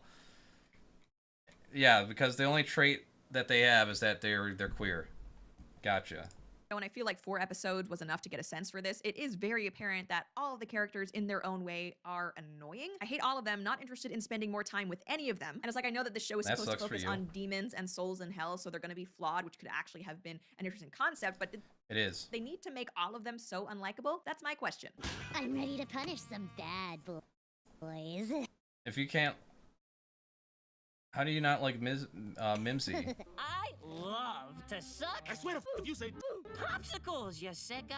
And now when that opening clip began getting a lot of attention on social media with a lot of people upset about the premise, clearly being very hostile toward Christianity, the response that I did see some people who are fans of the show say was that, well, it's humor. It's supposed to be funny. Don't take it seriously. And don't get me wrong. I am someone who firmly believes that nothing should be off limits when it comes to comedy. You should be able to joke about anything. But my problem with this show is that it's not funny, right? And usually when you're joking about something, it's supposed to be funny. Maybe. All right, she's got nothing else to say. A laugh? This is a show that I could see maybe if I had seen it years and years ago in the era of E-Bombs World and Flash animation, maybe I would have liked it and found it funny. But I mean, today, no. And I will say here that... All right, that was just a regular critique of the show. Whatever, she didn't like it. Blah, blah. Hazbin Hotel promotes sexual abuse to teens. Episode may contain content for children. Viewer discretion is advised. So tell me this. Upper level, and then the mouth. Oh. Gang rape. Warning. This episode may contain content that is not suitable for children. Viewer discretion is advised. Alright, so Loyal Light Studios is a Christian channel. And to give you the idea of what this is, we have to put ourselves in the Christian mindset. So these people are like the classical 80s Christians, as I say. The idea is that if you're not a Christian, you're not a believer, everything that you do is in service of Satan, whether you realize it or not. So you're not a Christian and you're an artist, well, you know, you might be thinking that you're thinking of these ideas that you have, but it's really Satan guiding your hand. So as you're like, oh, I have this wonderful idea for an art piece. Oh, I have this. I'm going to draw some like demons. I'm going to draw some ghosts. Well, that's actually Satan at work. If you're not a Christian, Satan is in control of everything that you do. You know, I guess they're right because you know I made this book, or I'm working on this book. You know, I call it Steve the Cosmic Horror Book. You know, I mean these do not look like image. I guess these are not really like images that a good Christian man would be making. You know. Flesh golems and I don't know, parasites infecting huskies and whatever. Just, but again, that's just the idea. Example being, they saw Dragon Ball Z as brainwashing kids into thinking Jesus is evil. Well, how does Dragon Ball Z convince kids that Jesus is evil? Well, you see, they give Frieza, a intergalactic space tyrant, a bunch of traits that Jesus has, and they give Goku / Satan / Gaia a bunch of traits that you know that would be a good guy that we consider good, but he's actually evil. So when God gets killed by Goku in Dragon Ball Z / Frieza, so Goku represents Satan, represents like Gaia and all the spiritual beliefs, anything not Christian. Frieza represents Jesus and God, because he comes from space. He's a powerful tyrant. He's all powerful, just like God. But here's the person of the Earth, Goku, and he annihilates Frieza. also known as Jesus. So the idea is that they're convincing you with all these little disguises and little subtle hints that when Jesus comes back, you're just going to think that he's an evil entity, and you're going to hate Jesus when he comes back. So any day now, he's coming back.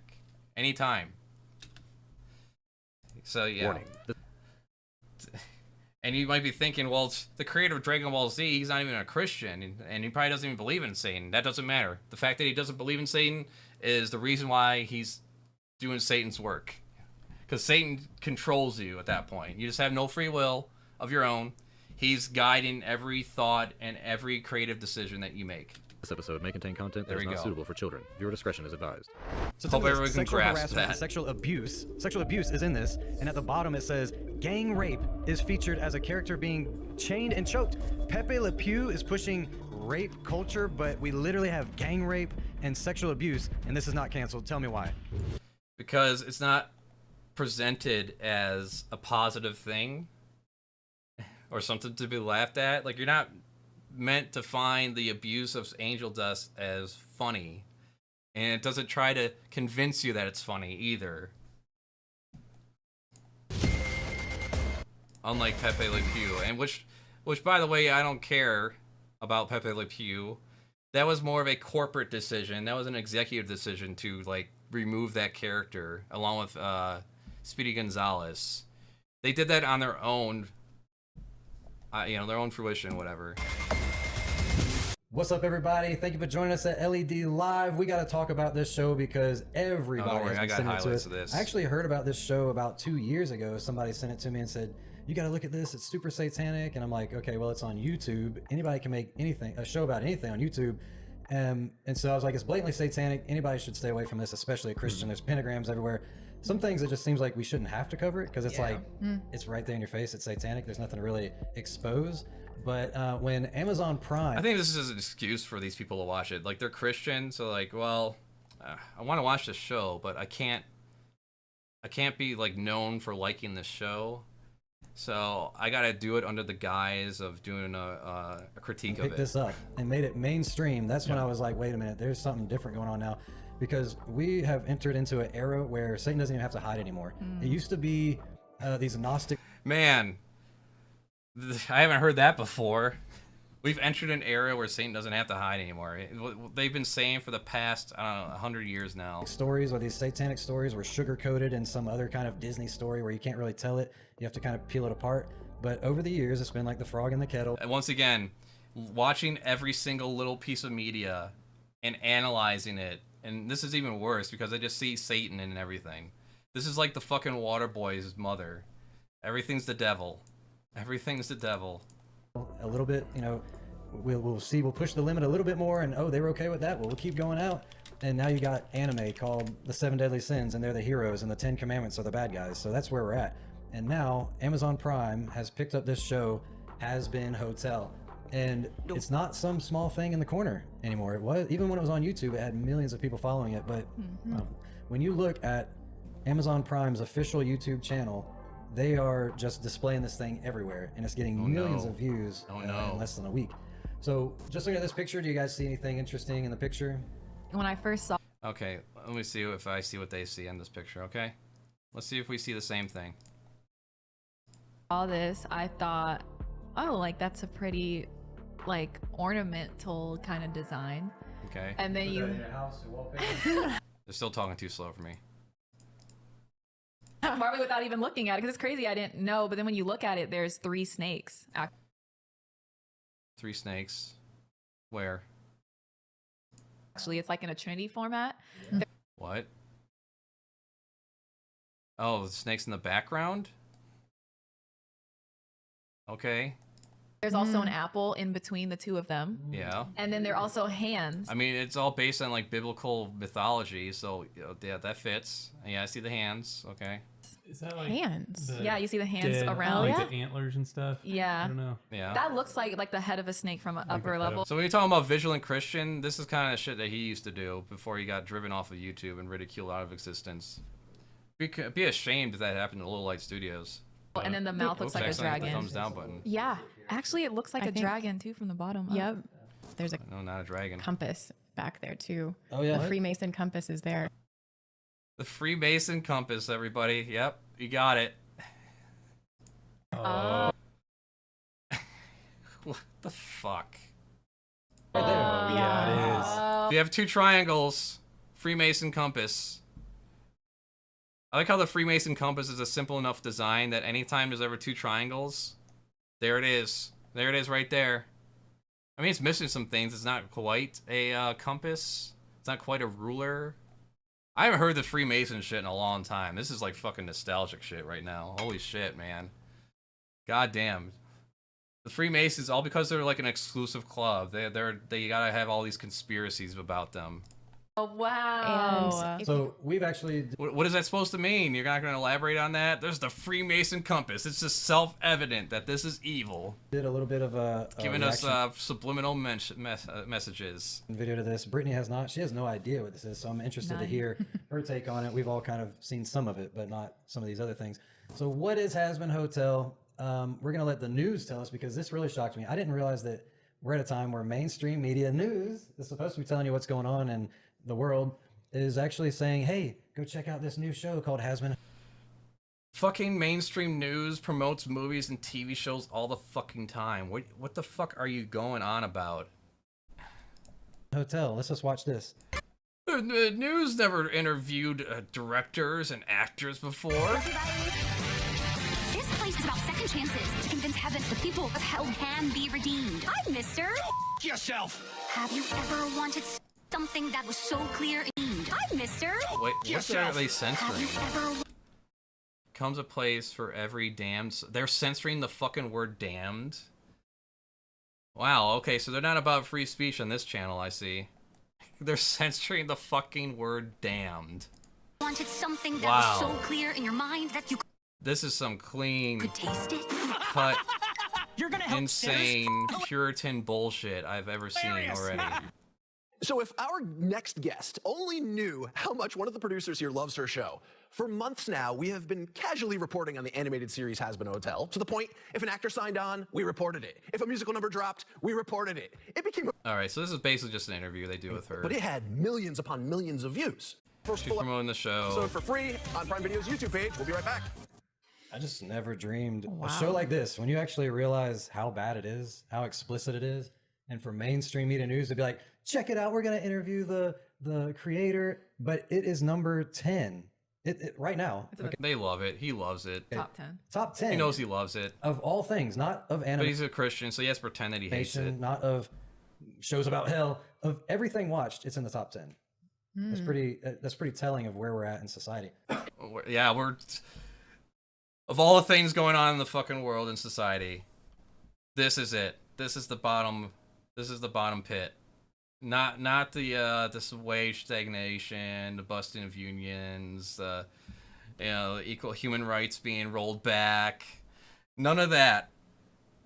None of that says where we are in a society, or or people being okay with political violence. No, this show on Amazon, that tells us where we're at in society. Yep. Is this marketed to children? It is. Or is it just general? It is not. It is marketed to the mainstream. It is marked as a mature audience show. If you let your kids watch it, that's on you. Like, kids could just come across. Here we go again with the fucking kids, the kid TV fetish that these people have. We're gonna look at who's the most, like, the biggest population. Yeah, fetishizing children. How dare they? Okay. Disgusting. Okay, so where do you find apples and snakes? Well, definitely not in the Bible, because it never said it was an apple. Okay, but very good. that's You find apples right. and snakes. Yeah, it's biblical. Yeah, they break down her attire. Like, you have to know that this is about the symbolism. Yeah, I mean, look, when she came out, she was wearing these pants, and I was like, "Is that snakes?" And I looked it up. Sure enough, she is wearing apples, and I did find the pants. Wow, it's almost like it's related to the show or something. Snake. She's literally wearing snakes on her legs and apples up top. Wow. I don't think that this is just, oh, this is cool and trendy. It's not an accident. No, it looks like... It's almost like her show is about like some biblical mythology and, has a lot of themes of that going on in there. So she wanted to wear an attire that was kind of related to it. Fucking evil. What an evil piece of shit. Top that a teacher would wear. But the fact that she's wearing that was not accident at all. She knows exactly what she's doing. No shit. And so she's highly inspired by the Bible. But burn her at the stake. Burn her. Here's a guy. He's just praising her. He's interviewing her, but just what he says at the beginning of this is just really interesting and kind of her response. So check this out. She's going to tell you a little bit about what the show is about. Vivian, this show is absolutely incredible. I love it. I fell in love with it as soon as I saw that intro about Lilith and Lucifer. It's incredible. Now, this show started as a Kickstarter in 2019, and it's going to be streaming on Prime. For those that aren't familiar with the Hazbin Hotel, can you describe the show? Yeah, so Hazbin Hotel is about it's set in hell. It's about the daughter of Lucifer, Charlie Morningstar, who is trying really hard to find a way to re-eliminate as many as they can. Hopefully get them to heaven that way. But she's about Lucifer helping her or hurting her. All right. Yep. For her cause. That's basically what the show's about. And it's a musical. Okay, so the setting is in hell. Who's the Redeemer? About Lucifer. Christ. The daughter of Lucifer. The daughter of Lucifer. Yeah. Get it right. It's not Lucifer that's doing this. It's the daughter of Lucifer trying to redeem souls so they can go up to heaven. Lilith fell in love, had the main protagonist whose name is Charlie Morningstar, and she's the Redeemer.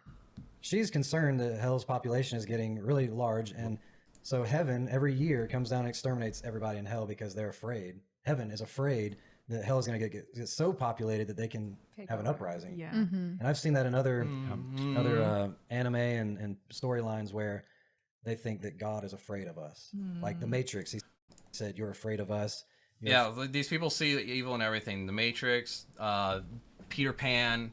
They got a devilish interpretation of every innocuous thing you can think of. Afraid, when I tell everyone that there's no rules and all this stuff, there's always this story of God is afraid of humanity or afraid of demons being able to take over. But God doesn't have to fear anything. He created it. He doesn't have to fear everything except when they try to build a tower to heaven, right? And then he has to change their language and scatter them about the earth. He doesn't fear anything, but yet he has to genocide them all with a flood. Yeah. Because he says they're all evil. I'm sure the unborn children during that era were all evil too, right? All the children that were living at the time, they were all evil, murderous, rapist sons of bitches, and all the unborn were evil. All the animals that didn't get on the ark, those were evil. At all. He's the most powerful being in existence. I think it's also just the concept that it's possible for humans to do that when clearly it's not. Yeah, how can I exercise my pain fetish, my sadistic pain fetish of imagining people suffering for all eternity if there's a way out for them? So, we see that with the Tower of Babel. Yeah. I mean, it just is not possible. But Tower of Babel. I'm baffled. Yeah, she's super sympathetic for humanity, and basically it's painted in a way. I've seen some of the. There's a song. It's a musical, so it's. Yeah, and these people have fucking contempt for humanity. Yeah, we're all fucking evil. We're all fucking evil, flawed pieces of shit, and that deserve death, that deserve hell. But hey, you have a symptom. You have a symptom. I got the cure. It's Jesus, and give me money. Give me money, and worship Jesus. That's the cure. Really catching the also people, money. But there's a song where Charlie is she's up there in heaven, and she's talking to an angel who looks just terrifying. He's got this evil grin and everything. And she's saying, look, which is very appropriate for an angel. I want to make this hotel. It's a rehabilitation. And when they get good, then you can just take them to heaven instead of killing them every year. And the angel responds by saying, no, hell is forever. They've made their decision, and torment is our entertainment. That is the Christian way. I love this song. Too bad they had to fuck it up.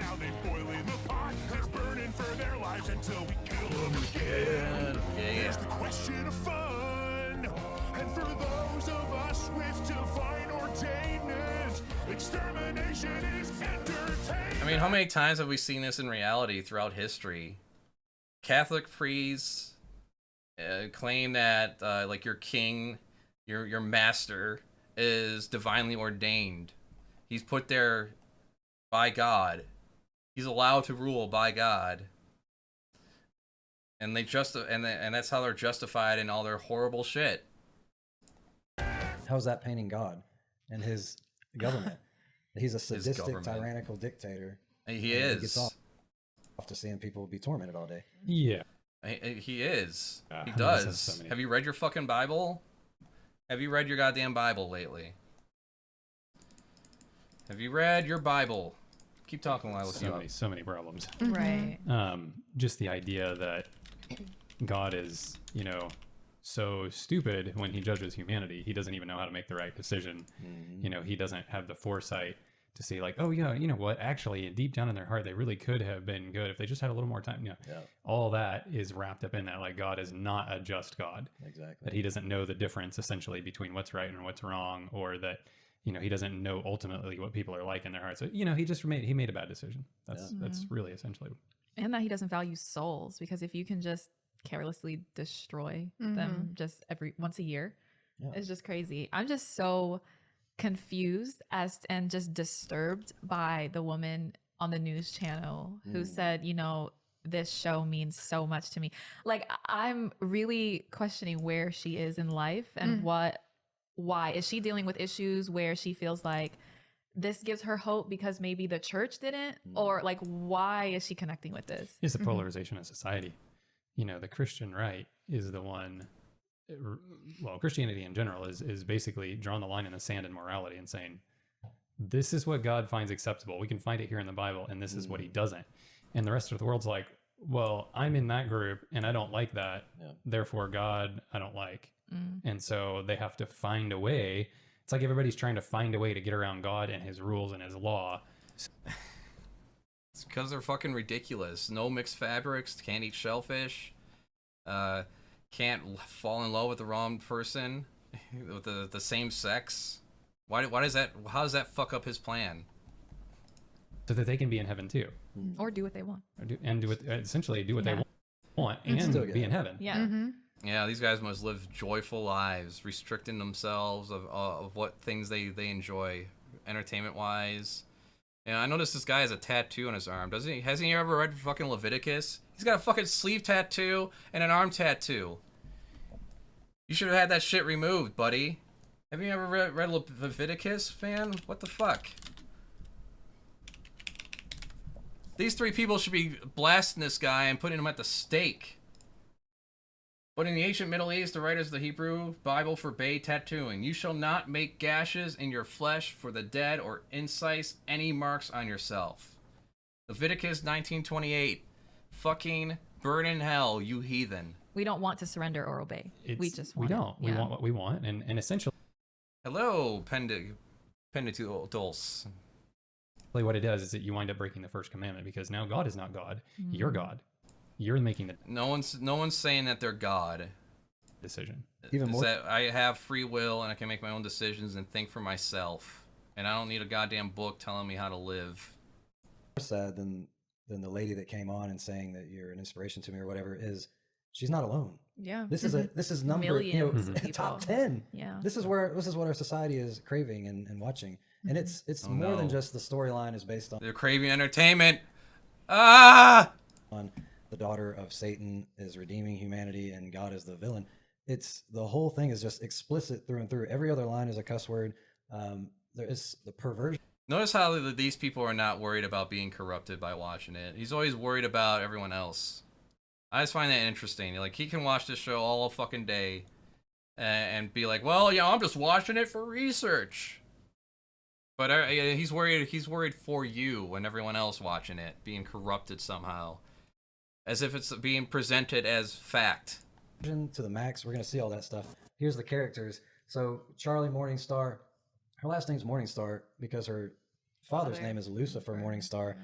But what I find is interesting, I always hear people bring that up, Morningstar.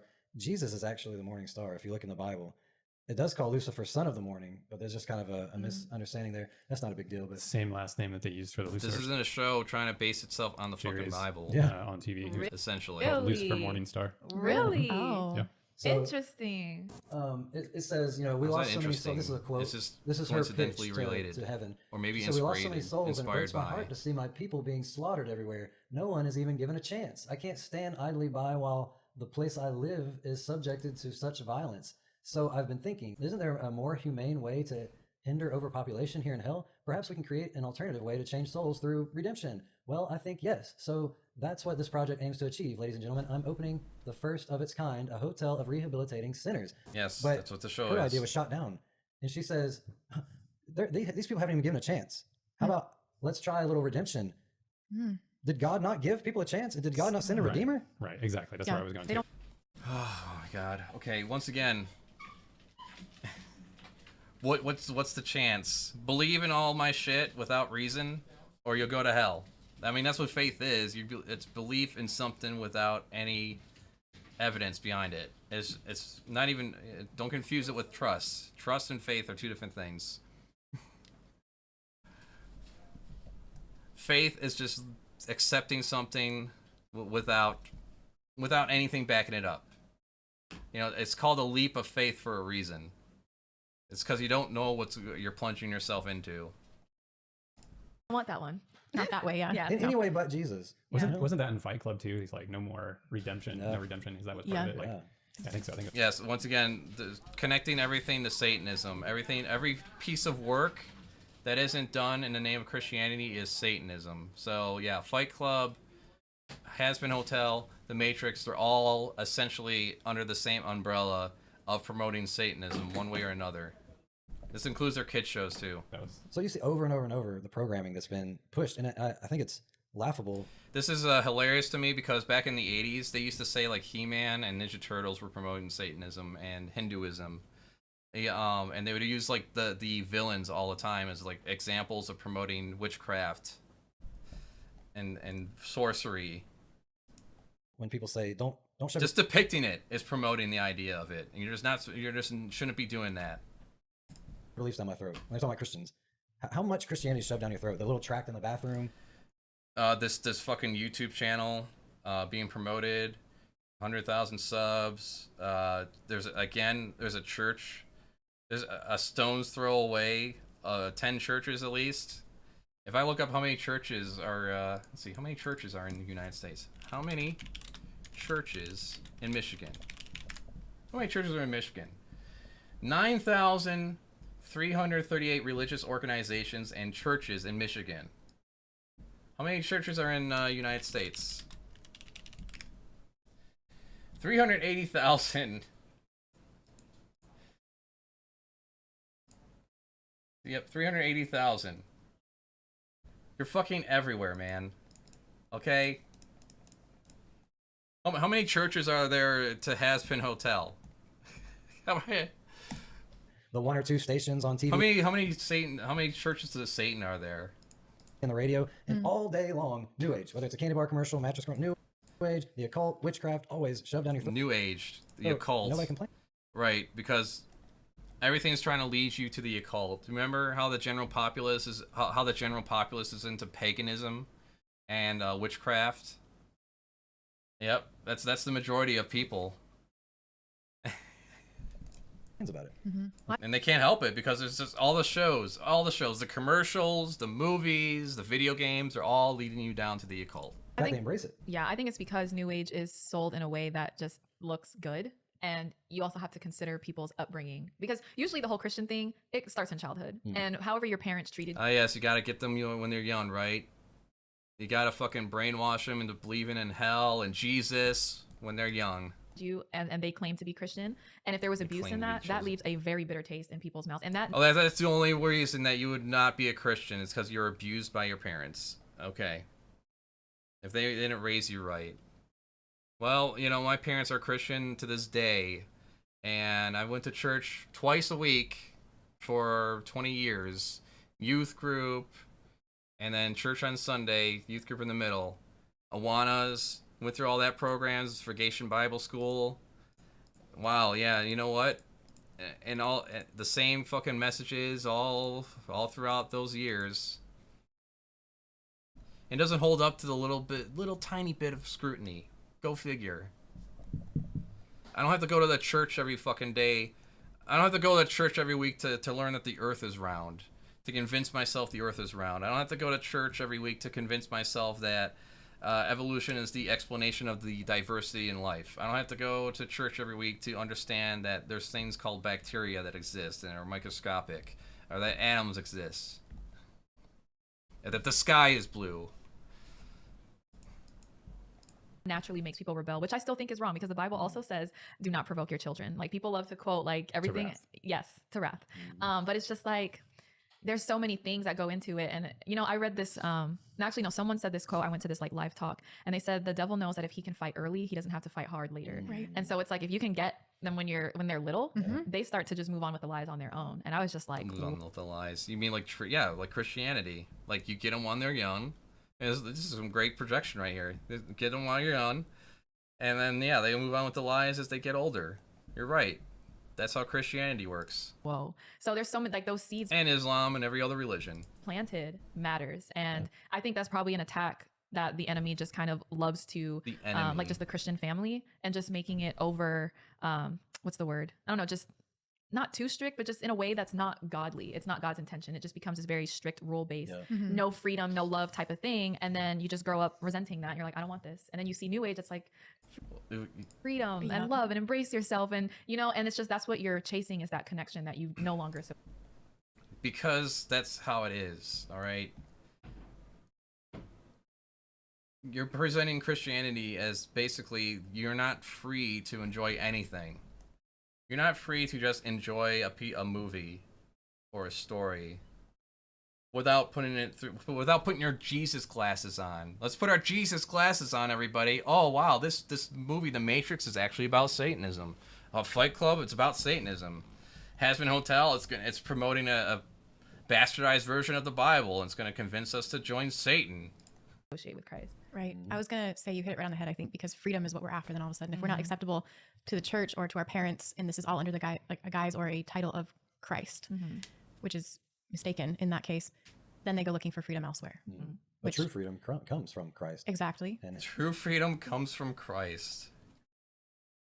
Yeah, not being able to masturbate, not being able to think like the Twilight Zone episode with the child, or even in the Twilight Zone movie. You're not allowed to think wrong thoughts. You're not allowed to love the same sex or have sex with the same sex. You're not allowed to have sex before marriage. A lot of sex things involved in the Bible, even though lots of people were fucking each other in the Bible. How many concubines and mistresses did King David have? Like 20? Let's see. Yeah, you're not allowed to think anything, really.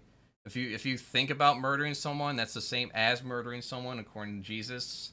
If you think about stealing a bank, it's the same as actually committing theft in itself. It's the same. You know, what convenient way to just demonize everybody. Even his law is a law of liberty, because when you love God and you love your neighbor, that's true freedom. You live in a world with no pain and no misery. Don't steal from your neighbor. Unless your neighbor's gay, then you have to fucking, you know, ostracize them and ridicule them and shame them into suicide, right? Don't lie, don't cheat. All these things are good moral things that most people believe in. But you have to agree on that. And well, most people do believe that, and that's why they challenge your stupid shit here. That's the thing, is there's no, you know, someone can say, oh, well, stealing is wrong, but they can say, okay, but from who? Because what, you know, like there's so many like different things now that people like to just, like these loopholes they like to take. And no, loopholes? You mean how like we live in a world where a lot of the rules are kind of gray and nothing's really black and white? Like if someone, you could just as easily argue that Amazon is stealing the time away from its workers. It's stealing time away from people. Time is not something you can get back. It's one of the few things they're not making these days, is time.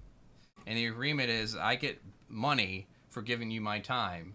And if you're not getting enough money to live, then essentially they're stealing time away from you. They're stealing time away from your ability to enjoy yourself, to relax, to spend time with your family. They're fucking stealing your time. So in response, if you can't fight back legally, what do? You find ways to fight back in little subtle ways, you know, take a long lunch break, you know, maybe spend a little more time in the bathroom, especially since you got a phone, you can go on social media a little bit, take advantage of that. You know, you shit on company time, because you know what? You make a dime and the boss makes $1 as it goes. Amazon's $1 billion fucking company. They can afford to pay their workers a little more. As far as I'm concerned, they're stealing shit away from people. And as far as like streaming services go and digital purchases, Sony's stealing that shit from everybody too. And if if buying isn't owning, piracy isn't stealing. How about that? Exactly. And so everyone has their own, you've heard the phrase my truth, my reality. There is no just reality. There's no just plain truth. And so I think, which is exactly it's not my truth. This is your truth. This is your idea of what a truth is. It's teaching, because there's another song. I didn't really put that part in there, but there's a part where she's saying, the angel is saying there's black and white, there's rules, and she's like, no, if this person would have had time, they would have had a chance to be redeemed. Yeah. Because the rules are black and white, there's no use in trying to fight it. They're burning for their lives until we kill them again.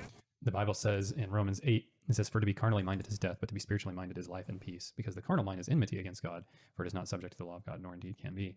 And then in Romans 7, right before that, it says, for we know that the law is spiritual, but I am carnal, sold under sin.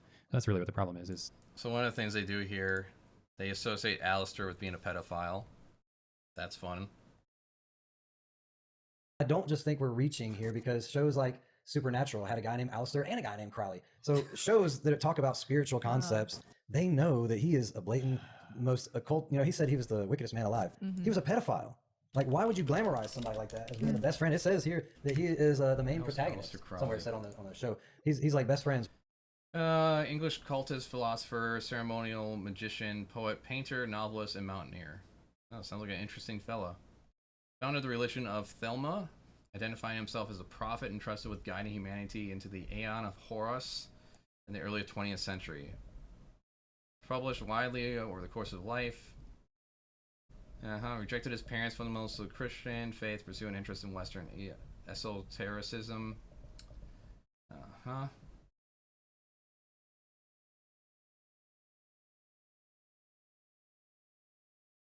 Yeah, well, how many Christians have fucking child brides? Give me a fucking break.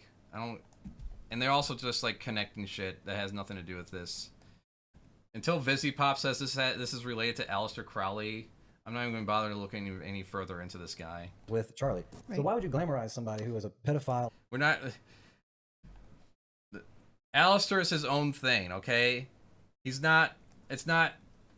secretly glorifying Aleister Crowley, whoever the fuck this guy is. Until I'm told otherwise, I'm not just going to make that connection. Crowley's the bad angel in Good Omens. See? So, look at this, like... Or maybe people like the name, I don't know. Glamorize Aleister Crowley, and they know who he is. He's associated. What BS, it's a cartoon. Yeah, no Kumo rocks. This is gospel. Hazbin Hotel is presenting itself as the truth and the one way to follow.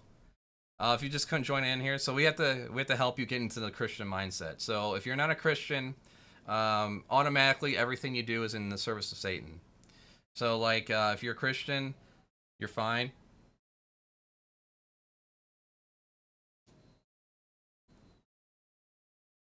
But if you're not a Christian, sorry, I just heard something. My water is red. Yeah, but if you're not a Christian, like even if you're just like an artist, for example, like me, and you're just drawing pictures, you're not a Christian, well, Satan is guiding your hand, whether you are aware of it or not. You are in service of Satan, whether you believe in him or not. Regardless. Like, Satan is just influencing my mind. He has control of my mind right now, and I have no free will. I have no choice of my own. He's actually choosing the words that come out of my mouth at this very moment. This is the mindset these people have. With hell, I mean, these people are from hell. But you can see Lilith, Lucifer, all these things. Okay, skip this shit here. He is an adult four star. legs, arms. Yeah, like a spider or something. Oh, that's crazy. He is an adult film star in hell, and one of the main protagonists. So now, not only is it Lucifer's daughter is the protagonist. 2651 is what we want to skip to here. Has everything, but I only looked at the sex and nudity, and it says there's a building called Porn Studios. There are multiple blatant sex jokes and innuendos. Sex and prostitution are mentioned and shown in various episodes. Sex is very frequently mentioned and joked about. Nudity and porn are frequently mentioned and shown on screen. However, no on-screen genitalia is shown. Sexual harassment and sexual abuse frequently occur. This is usually played for laughs, but sometimes handled in a serious matter. I want to know, when is sexual abuse ever funny? Right. It's not presented as laughs. Well, I mean, I guess with the Snake character, when he's like, I'm having sex with everybody, and he gets dragged off. I guess that's a kind of a rapey thing that's being played for laughs, but whatever. When can you portray sexual abuse in the... Why don't you watch the fucking show and tell me then? In the era of Me Too, and make a joke out of it, and it's one of the biggest things watched on television. Yeah. How does this happen? Like, it's like the cancel culture only picks and chooses. I can't help but think of like the bombings in Gaza going on right now, and millions of people being displaced and moved out of their homes and land, and children being killed and babies being left to die in hospitals. And here we are with this clutching our pearls over Hazbin Hotel. How could this happen? How could society let this be? What they want to They're joking about sexual abuse in a children's cartoon. cancel. Like if it's Pepe Le Pew. All right, Jerry. The courtship is over. Again, that was a corporate decision. There wasn't like an outcry and picket signs to remove Pepe Le Pew. They figured it out for themselves that, hey, maybe this character is a little kind of rapey, as he just like has no boundaries and just forces himself on other people. I don't care if they replace cartoons or not. I'm just saying that that's the reasoning behind it. The French skunk Pepe Le Pew has reportedly been cut from the upcoming Space Jam sequel after a New York Times columnist claimed the character perpetuates rape culture. That New York Times op-ed not only called to cancel Le Pew, but also his fellow... Yeah, this whole idea of promoting rape culture, by the way, because there was an issue with the sexual abuse scene involving Angel Dust, and they're trying to claim, like, because one of the creators has, like, a kink for non-consensual sex or whatever, that it somehow promotes the idea of sexual abuse and normalizes it. Call me crazy. Hello. Call me insane. But you're never going to be able to normalize the idea of rape or murder or sexual assault. You're never going to normalize it. Like, to me, when I think of normalization, I think of just being dismissive and just allowing things to happen. Kind of like, I don't know, gay people having a relationship with each other, right? That's normalized to a degree. No one's seeing that and, like, having a fucking heart attack over it. You're never going to convince normal adults, like, I mean, she didn't want it, but I guess it was okay. That's never going to fucking happen. In fact, the only times it was ever, like, dismissed or normalized is when you go further back in time. You know, 90s, 80s, before, you know, they always try to find an excuse for it. Oh, well, look what she was wearing. You know, she was wearing that dress, and oh, she was promiscuous or whatever. That's the closest you could ever come to, like, the normalization of assault. No one's ever gonna, like, be acceptable accused of being a what? The joke in BDSM, sex toys frequently referred to and shown. Not just that, I feel like what would prepare you for this is watching stuff like Family Guy and these other shows. And I remember... oh, she loves Family Guy. Was it Cartoon Network way back? I don't know if they still have it. They had like this one section. Doesn't know if they still have it. After all the kids programming was done. Adult Swim. Yeah, Adult Swim. Oh no, man. Do you just like spend your time reading the fucking Bible and like what, you go for, like, I guess you go for a walk outside. Is walking outside okay? Can you go like walk in the woods for a bit and you know, have a little stroll? A hike, maybe? Is that okay? That's what prepares you for this. Like, no one just wakes up in the morning and says, oh, I actually really like this show. Like, there had to be some type of progression to get here. Some programming there. What? Really? So you know what's crazy? I actually looked up the demographics of this and on similarweb.com, and it says that actually a majority of the gender distribution is male. It's 61.9% male and 38.2% women. Interesting, because the creator is a woman.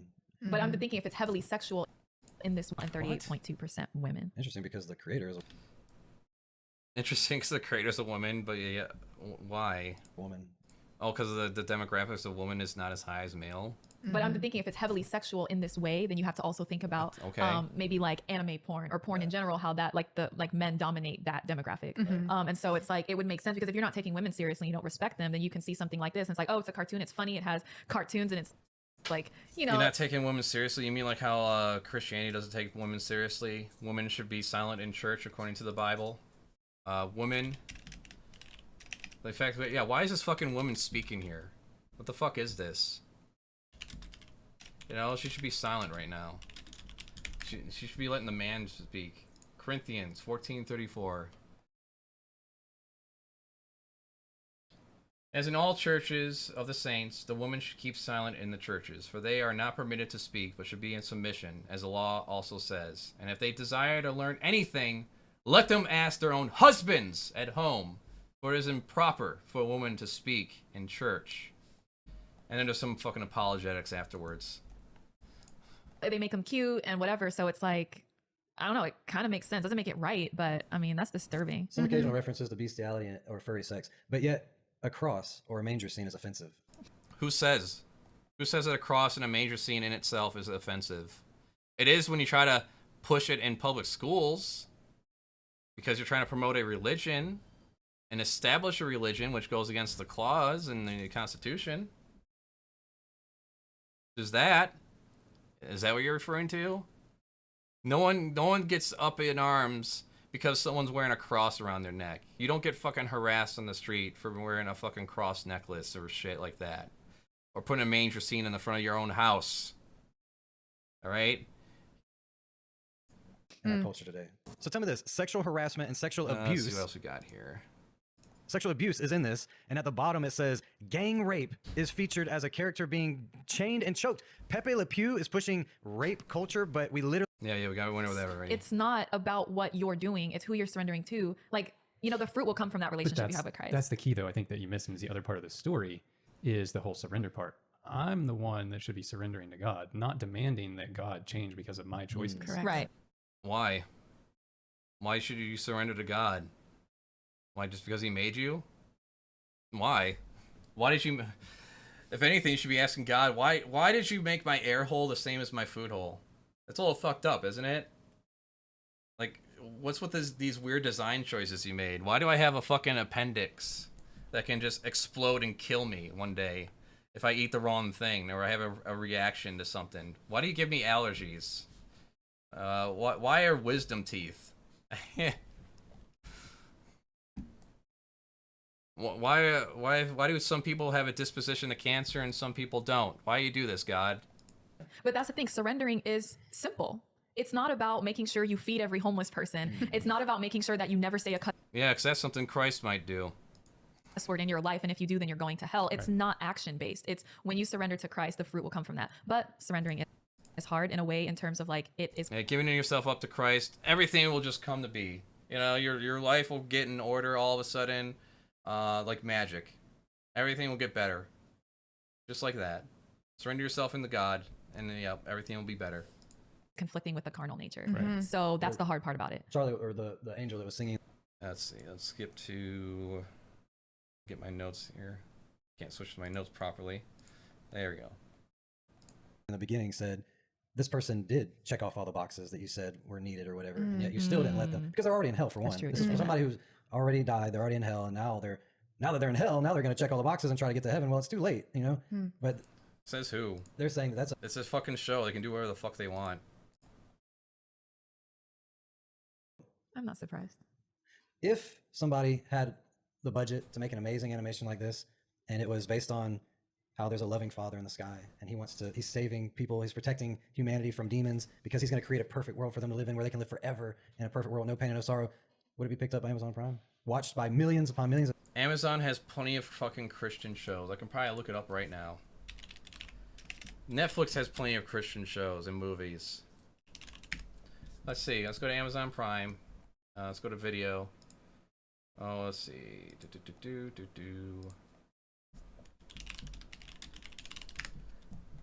All right.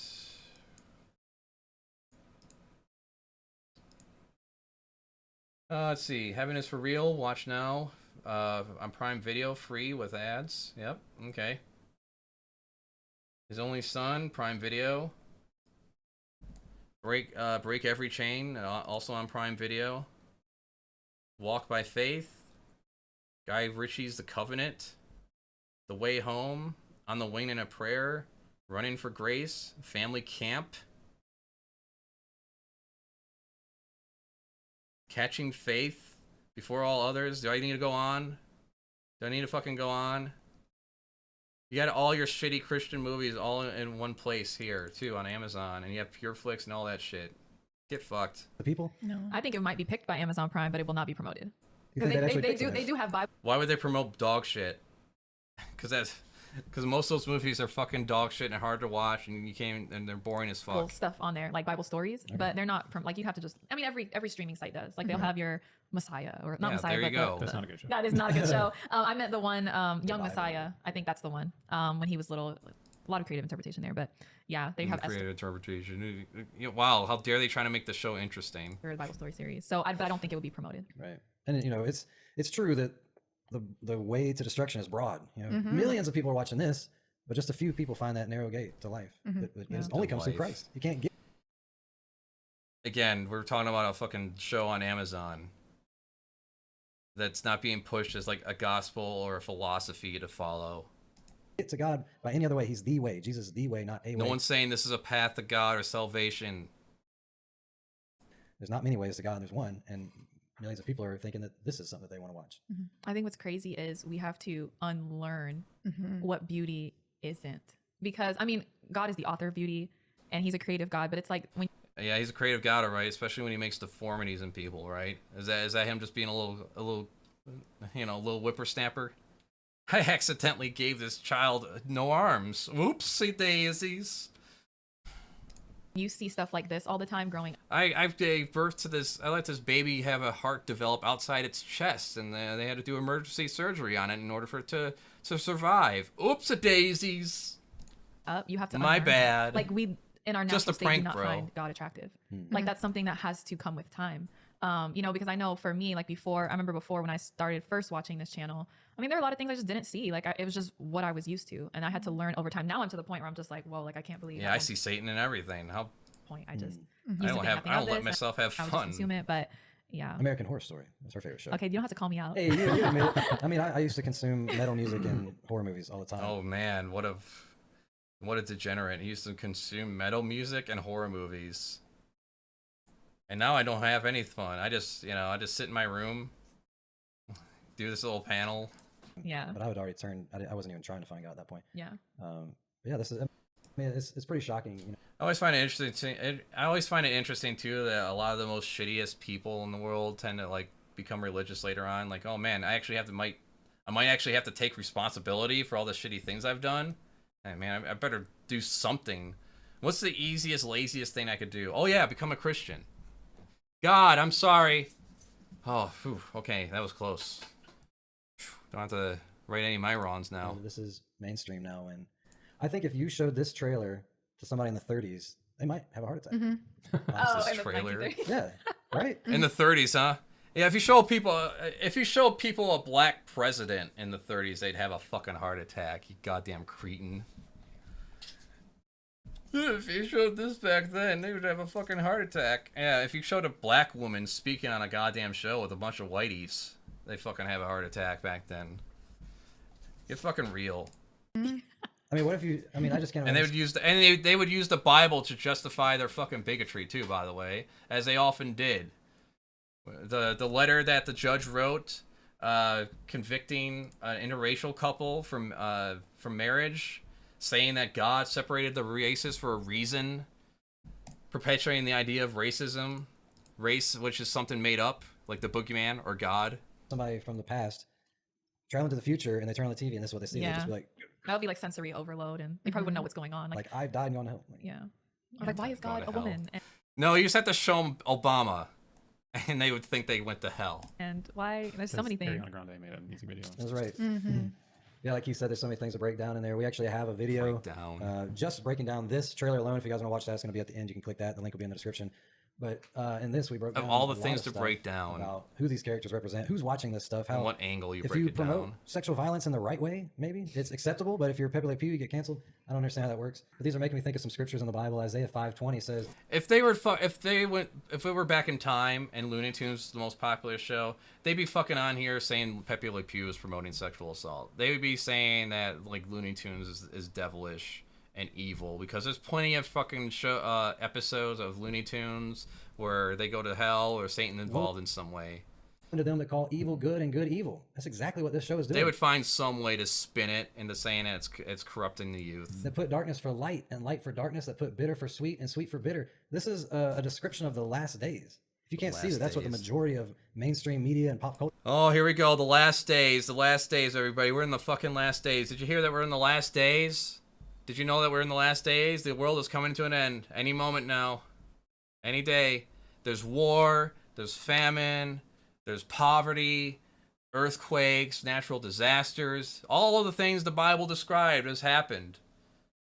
Oh, wait. That's been happening for the last century and every century before I even existed. And what did it say in the Bible? That Jesus was going to come back while his disciples were still alive? Oh, yeah, that's right. It says that in there, but you're just going to pretend that it doesn't, right? Is promoting, then you're just blinded by the enemy, because that's what is happening, and we are living in I'm sure whatever excuse you have for it is just as fucking dull and nonsensical as every other excuse you make. It makes me think of Revelation 12:9 when it says the great dragon, which was cast out, that old serpent called the devil and Satan, which deceives the whole world. He was cast into the earth, and his angels were cast out with him. Satan's here. His demons are here, and he's deceiving the entire world to the point to where we're being entertained by his gospel, his side of the story that says God is a tyrannical villain, and Lucifer is actually our redeemer. You know, I had learned something recently. I'm reading a commentary on the book of Revelation. Let's see here. As you go through there, the author is breaking down a lot of different things in Greek. Fuck that. Skip over Christ, here. In a way, like the Redeemer. You know, like you should feel sorry for him because he just really wanted to do good in the world, and he's a dreamer, and he's a rebel in the most beautiful way. And that's what the Bible also says. He'll appear like an angel of light, and so that's how people can worship him, because they're deceived. That's the scary part. Is he doesn't Satan doesn't care whether you know you're worshiping him or not. Doesn't know you're worshiping him or not. There it is, right there. Just the admission that you're worshiping Satan even if you're not worshiping him. Yeah. The fuck kind of logic is that? This is as long as you're not looking at God and you don't know who he really is. He's like, that's a side. Even though we may think a middle ground exists, it doesn't. Oh no, you're either for exactly. Yeah. So he's you're either a believer in God or you're evil. These people will be fucking burning me at the stake. If we didn't have the modern comforts that we have today, right now, if we were living in the fucking 1900s, 1800s, and we're in some village where life and death is at a fucking whim, over the seasons, or a broken leg or whatever, these people will be fucking looking at me like a goddamn demon. You don't believe in God? Well, you're fucking evil. And then they blame me too for everything that goes wrong in my life. Like, well, look at that. He got his ass beat. He got tortured. He starved to death because no one would give him any help because he didn't believe in God. That's what happens when you don't believe in God. It's his own fault for not believing in God. He wasn't convinced by our bullshit. How dare he? Are you ready to leave? There you go. Like if you're just there, then okay. And so it's why it's important that you have relationship. This is where it breaks down in Eden. It breaks down at the relational level. We know God by his characteristics, right? His characteristics: tyrannical, petty, jealous, very envious, which is a very petty trait to have. You're going to also understand what's not God by its character. If you don't believe in me without any evidence, then I cast you into eternal torment in hell. What a fucking asshole. What a piece of shit. Characteristics. It's not, it's the appearance is easy. Just like you said, it's easy to change, right? We can change the facade, flip that in and out. Satan does that to suit his liking, but the characteristics, those never change. Right. Yeah, that's how propaganda works. You know, like people look at Thanos and they're like, oh, he couldn't be like Jesus. Look, he's mean and purple. There we go. Thanos. It's Thanos for one thing. Thanos. Fucking pleb. Well, that's like spray painting a square mustache on somebody, you know? Everything that Thanos represents is Thanos. It's Thanos. Okay. Not Thanos. Thanos. It's like spray painting a square mustache on somebody, you know? Everything that Thanos represents is Christ-like. He's sitting. All right, let's take that in for a minute. Everything that Thanos represents is Christ-like. On a throne in a spaceship called the Sanctuary in the heavens, and he's coming to Earth to snap his fingers and destroy half of humanity. Well, it's almost like most authoritarian figures and tyrants are tyrants and pieces of shit. You ever think of that? But no, they have to associate, once again, if you're not a Christian, everything in your work is automatically in the service of Satan. Separate the sheep from the goats. That's Christ. But the propaganda part is, oh, he's a big scary purple alien guy. Yeah. And so that's what's happening here as well. They portray the angels in heaven as these menacing grins, and they're destroying people. But you know, Lucifer, he's all like, "Oh, a dreamer that's creative." Somebody a little. So let's get that. To be honest, Hazbin Hotel was okay. I didn't have a problem with it. Yeah, I mean, yeah. And I'm not here to critique the show in that way, you know. And I liked it. If you didn't like it, whatever. You know, it comes down to no matter what I say or what kind of what jokes I make. Ultimately, it's subjective. You can like or not like the show. Who cares? We're going after the unhinged here, though. So if you didn't get that, let's break that down. So the conspiracy of the Avengers is to convince you that Jesus is evil. How does the Avengers convince you Jesus is evil, even though the Avengers mentions nothing of Christianity or Islam or any of the other Abrahamic faiths? How does the Avengers convince you that he's evil? By making Thanos like Christ. Apparently Thanos has a bunch of Christ-like attributes and characteristics. So, when Jesus actually returns, when the real Jesus returns, and he has all these traits like Thanos, you're going to think, oh, that person's an evil piece of shit. That's not. He says here, a savior. No, he's an evil alien. Kill him. That's what these people are thinking. That every movie is is just secretly brainwashing you into thinking that Jesus is bad, and because he's just going to come back anytime now, any moment he's going to come back. Things you notice the angels that went to create like exclusively from Lucifer, you know, keep him out. Yeah. There were 4 of them, which makes me think of the 4 living creatures. Oh right? yeah. And when it was talking about God and it had all these eyes, right? Which is also symbolic in Revelation. Yep, the lamb with 7 eyes, right? Almost like they based the show off of biblical mythology or something like that. I bet that is the 4 living creatures because they were really all a little different. Yeah, they made them all like these biblically accurate, strange creatures and things. I thought the way they portrayed the angels in this show was very interesting too, because there's more like AI images of what angels. Creation. You look at spiders and snakes and things that are underwater. Yeah. I don't doubt that he has some interesting looking creations up in heaven, you know? Yeah. That's the extent of his imagination. Spiders and snakes. Last verse I have, Revelation 16:14, because this is really what is happening. Satan is preparing. This is what's happening. This is what's really happening, everybody. Pay attention. Tony, pay attention.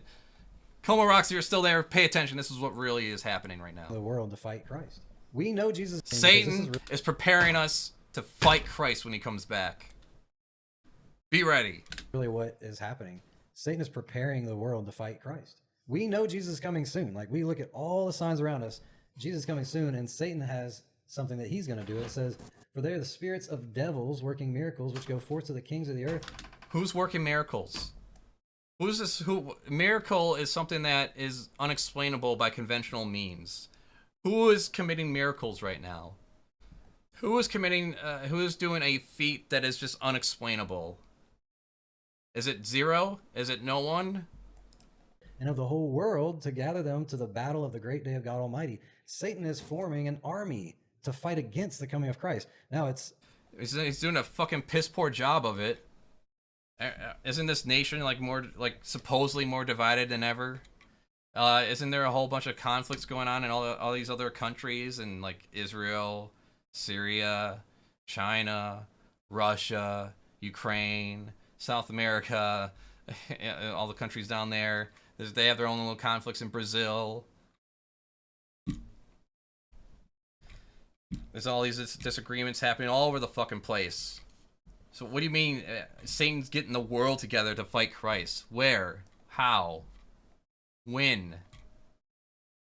Any moment now. It's a pathetic attempt. Nobody, if we had the whole world, can fight Christ and win. But if Satan can deceive people into thinking that Christ is some evil alien invader that needs to be fought against, and we can only, fight him if we...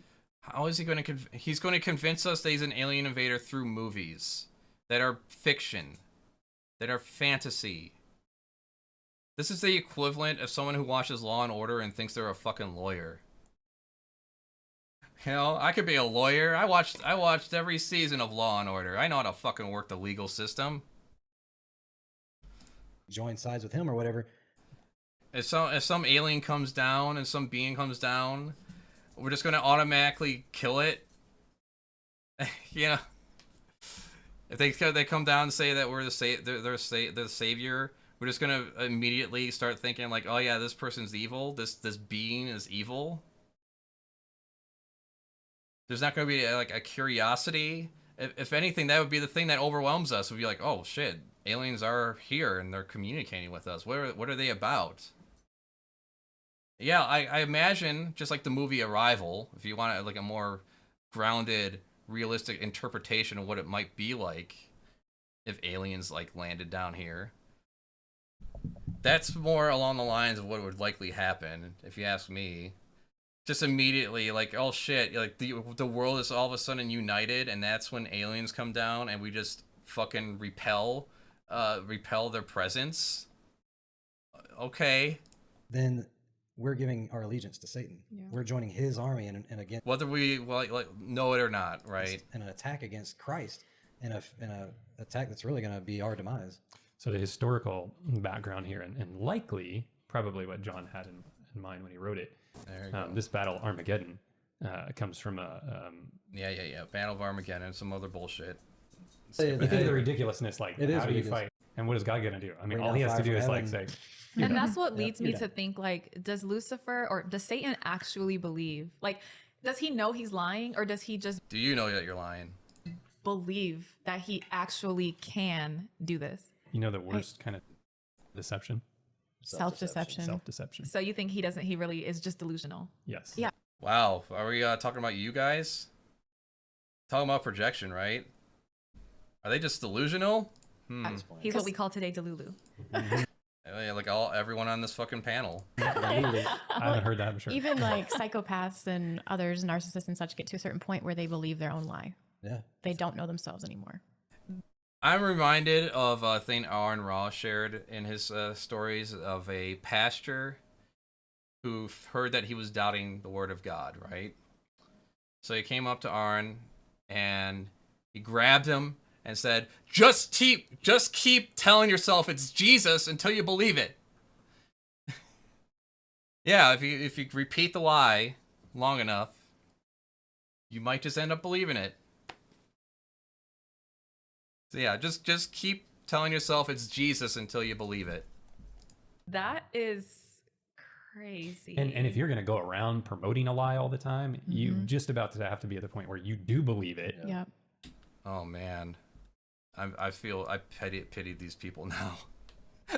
just for a brief moment. Otherwise, how do you convince everybody else? So how does he? Yeah, how do you convince everyone else your stupid bullshit is real? Just have a lot of confidence and conviction about it.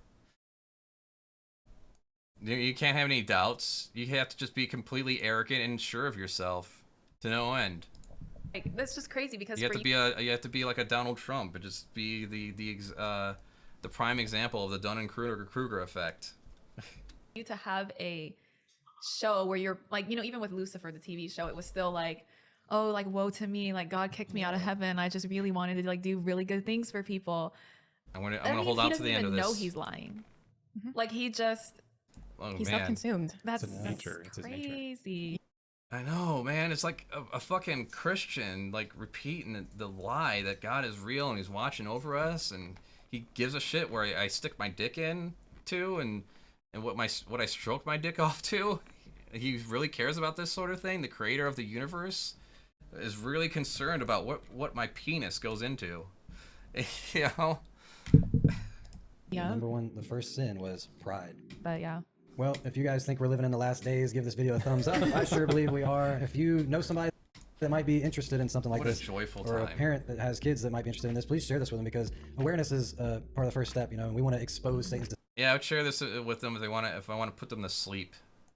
They're having trouble sleeping. Just watch this. Subscribe, click the bell. It'll update you on videos that come out. But yeah, if you want to wear your witness, it's a fuck off. Is there hope for our chaotic world? Is there hope for our chaotic world? This shit is so fucking funny. Y'all can't make this up. Yeah. Who else is watching this just to laugh at these idiots? How are they getting? Who's funding this too? Like, they can't possibly be getting enough money to pay these people a full-time wage. 15,000 views. That's fucking nothing in terms of like payment on YouTube. I know that for sure.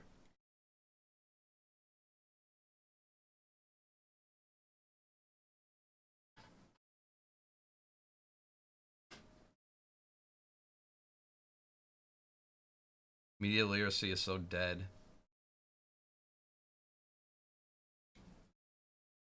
Imagine not watching this show.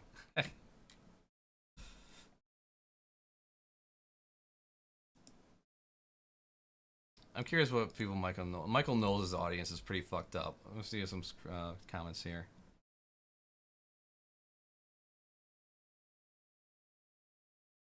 Yeah, maybe just a lot of people just correcting the shit out of them. Really, you shouldn't even be commenting on these people. I know I made the mistake on here of commenting on Little Light Studios saying I just couldn't help myself. But yeah, everything is just like feedback and encourages their promotion. Everything's the devil. Everything's Satan. Everything's Lucifer. And you have to point it out. Alright, that's all I got. So, if you like this... No, I like my toasty room. If you like this, you know, check out the channel. Subscribe if you want to see some of my other work. It was Weird Source channel for furry weird stuff. Speaking of weird stuff, pause off for gaming stuff.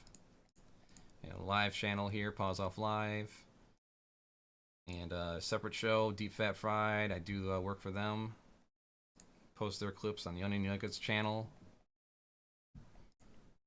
Do D&D every Sunday, more or less, on MaxK570 on Twitch. Uncle Taco has his own gaming streams. And, you know, tips here or on Patreon, whatever. Doesn't matter. Alright. Appreciate everyone that came by, everyone that watched, everyone that's tuning in and stuff, and sharing and liking and all that stuff. Appreciate it. Oh, man.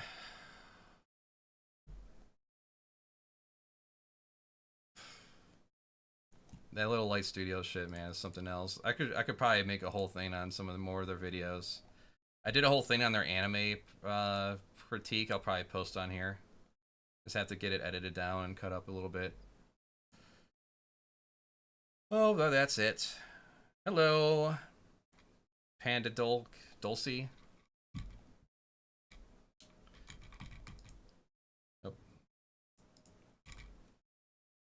But no one else has anything else to say or anything to post or share. I'm going to call it a night. Good night, everybody.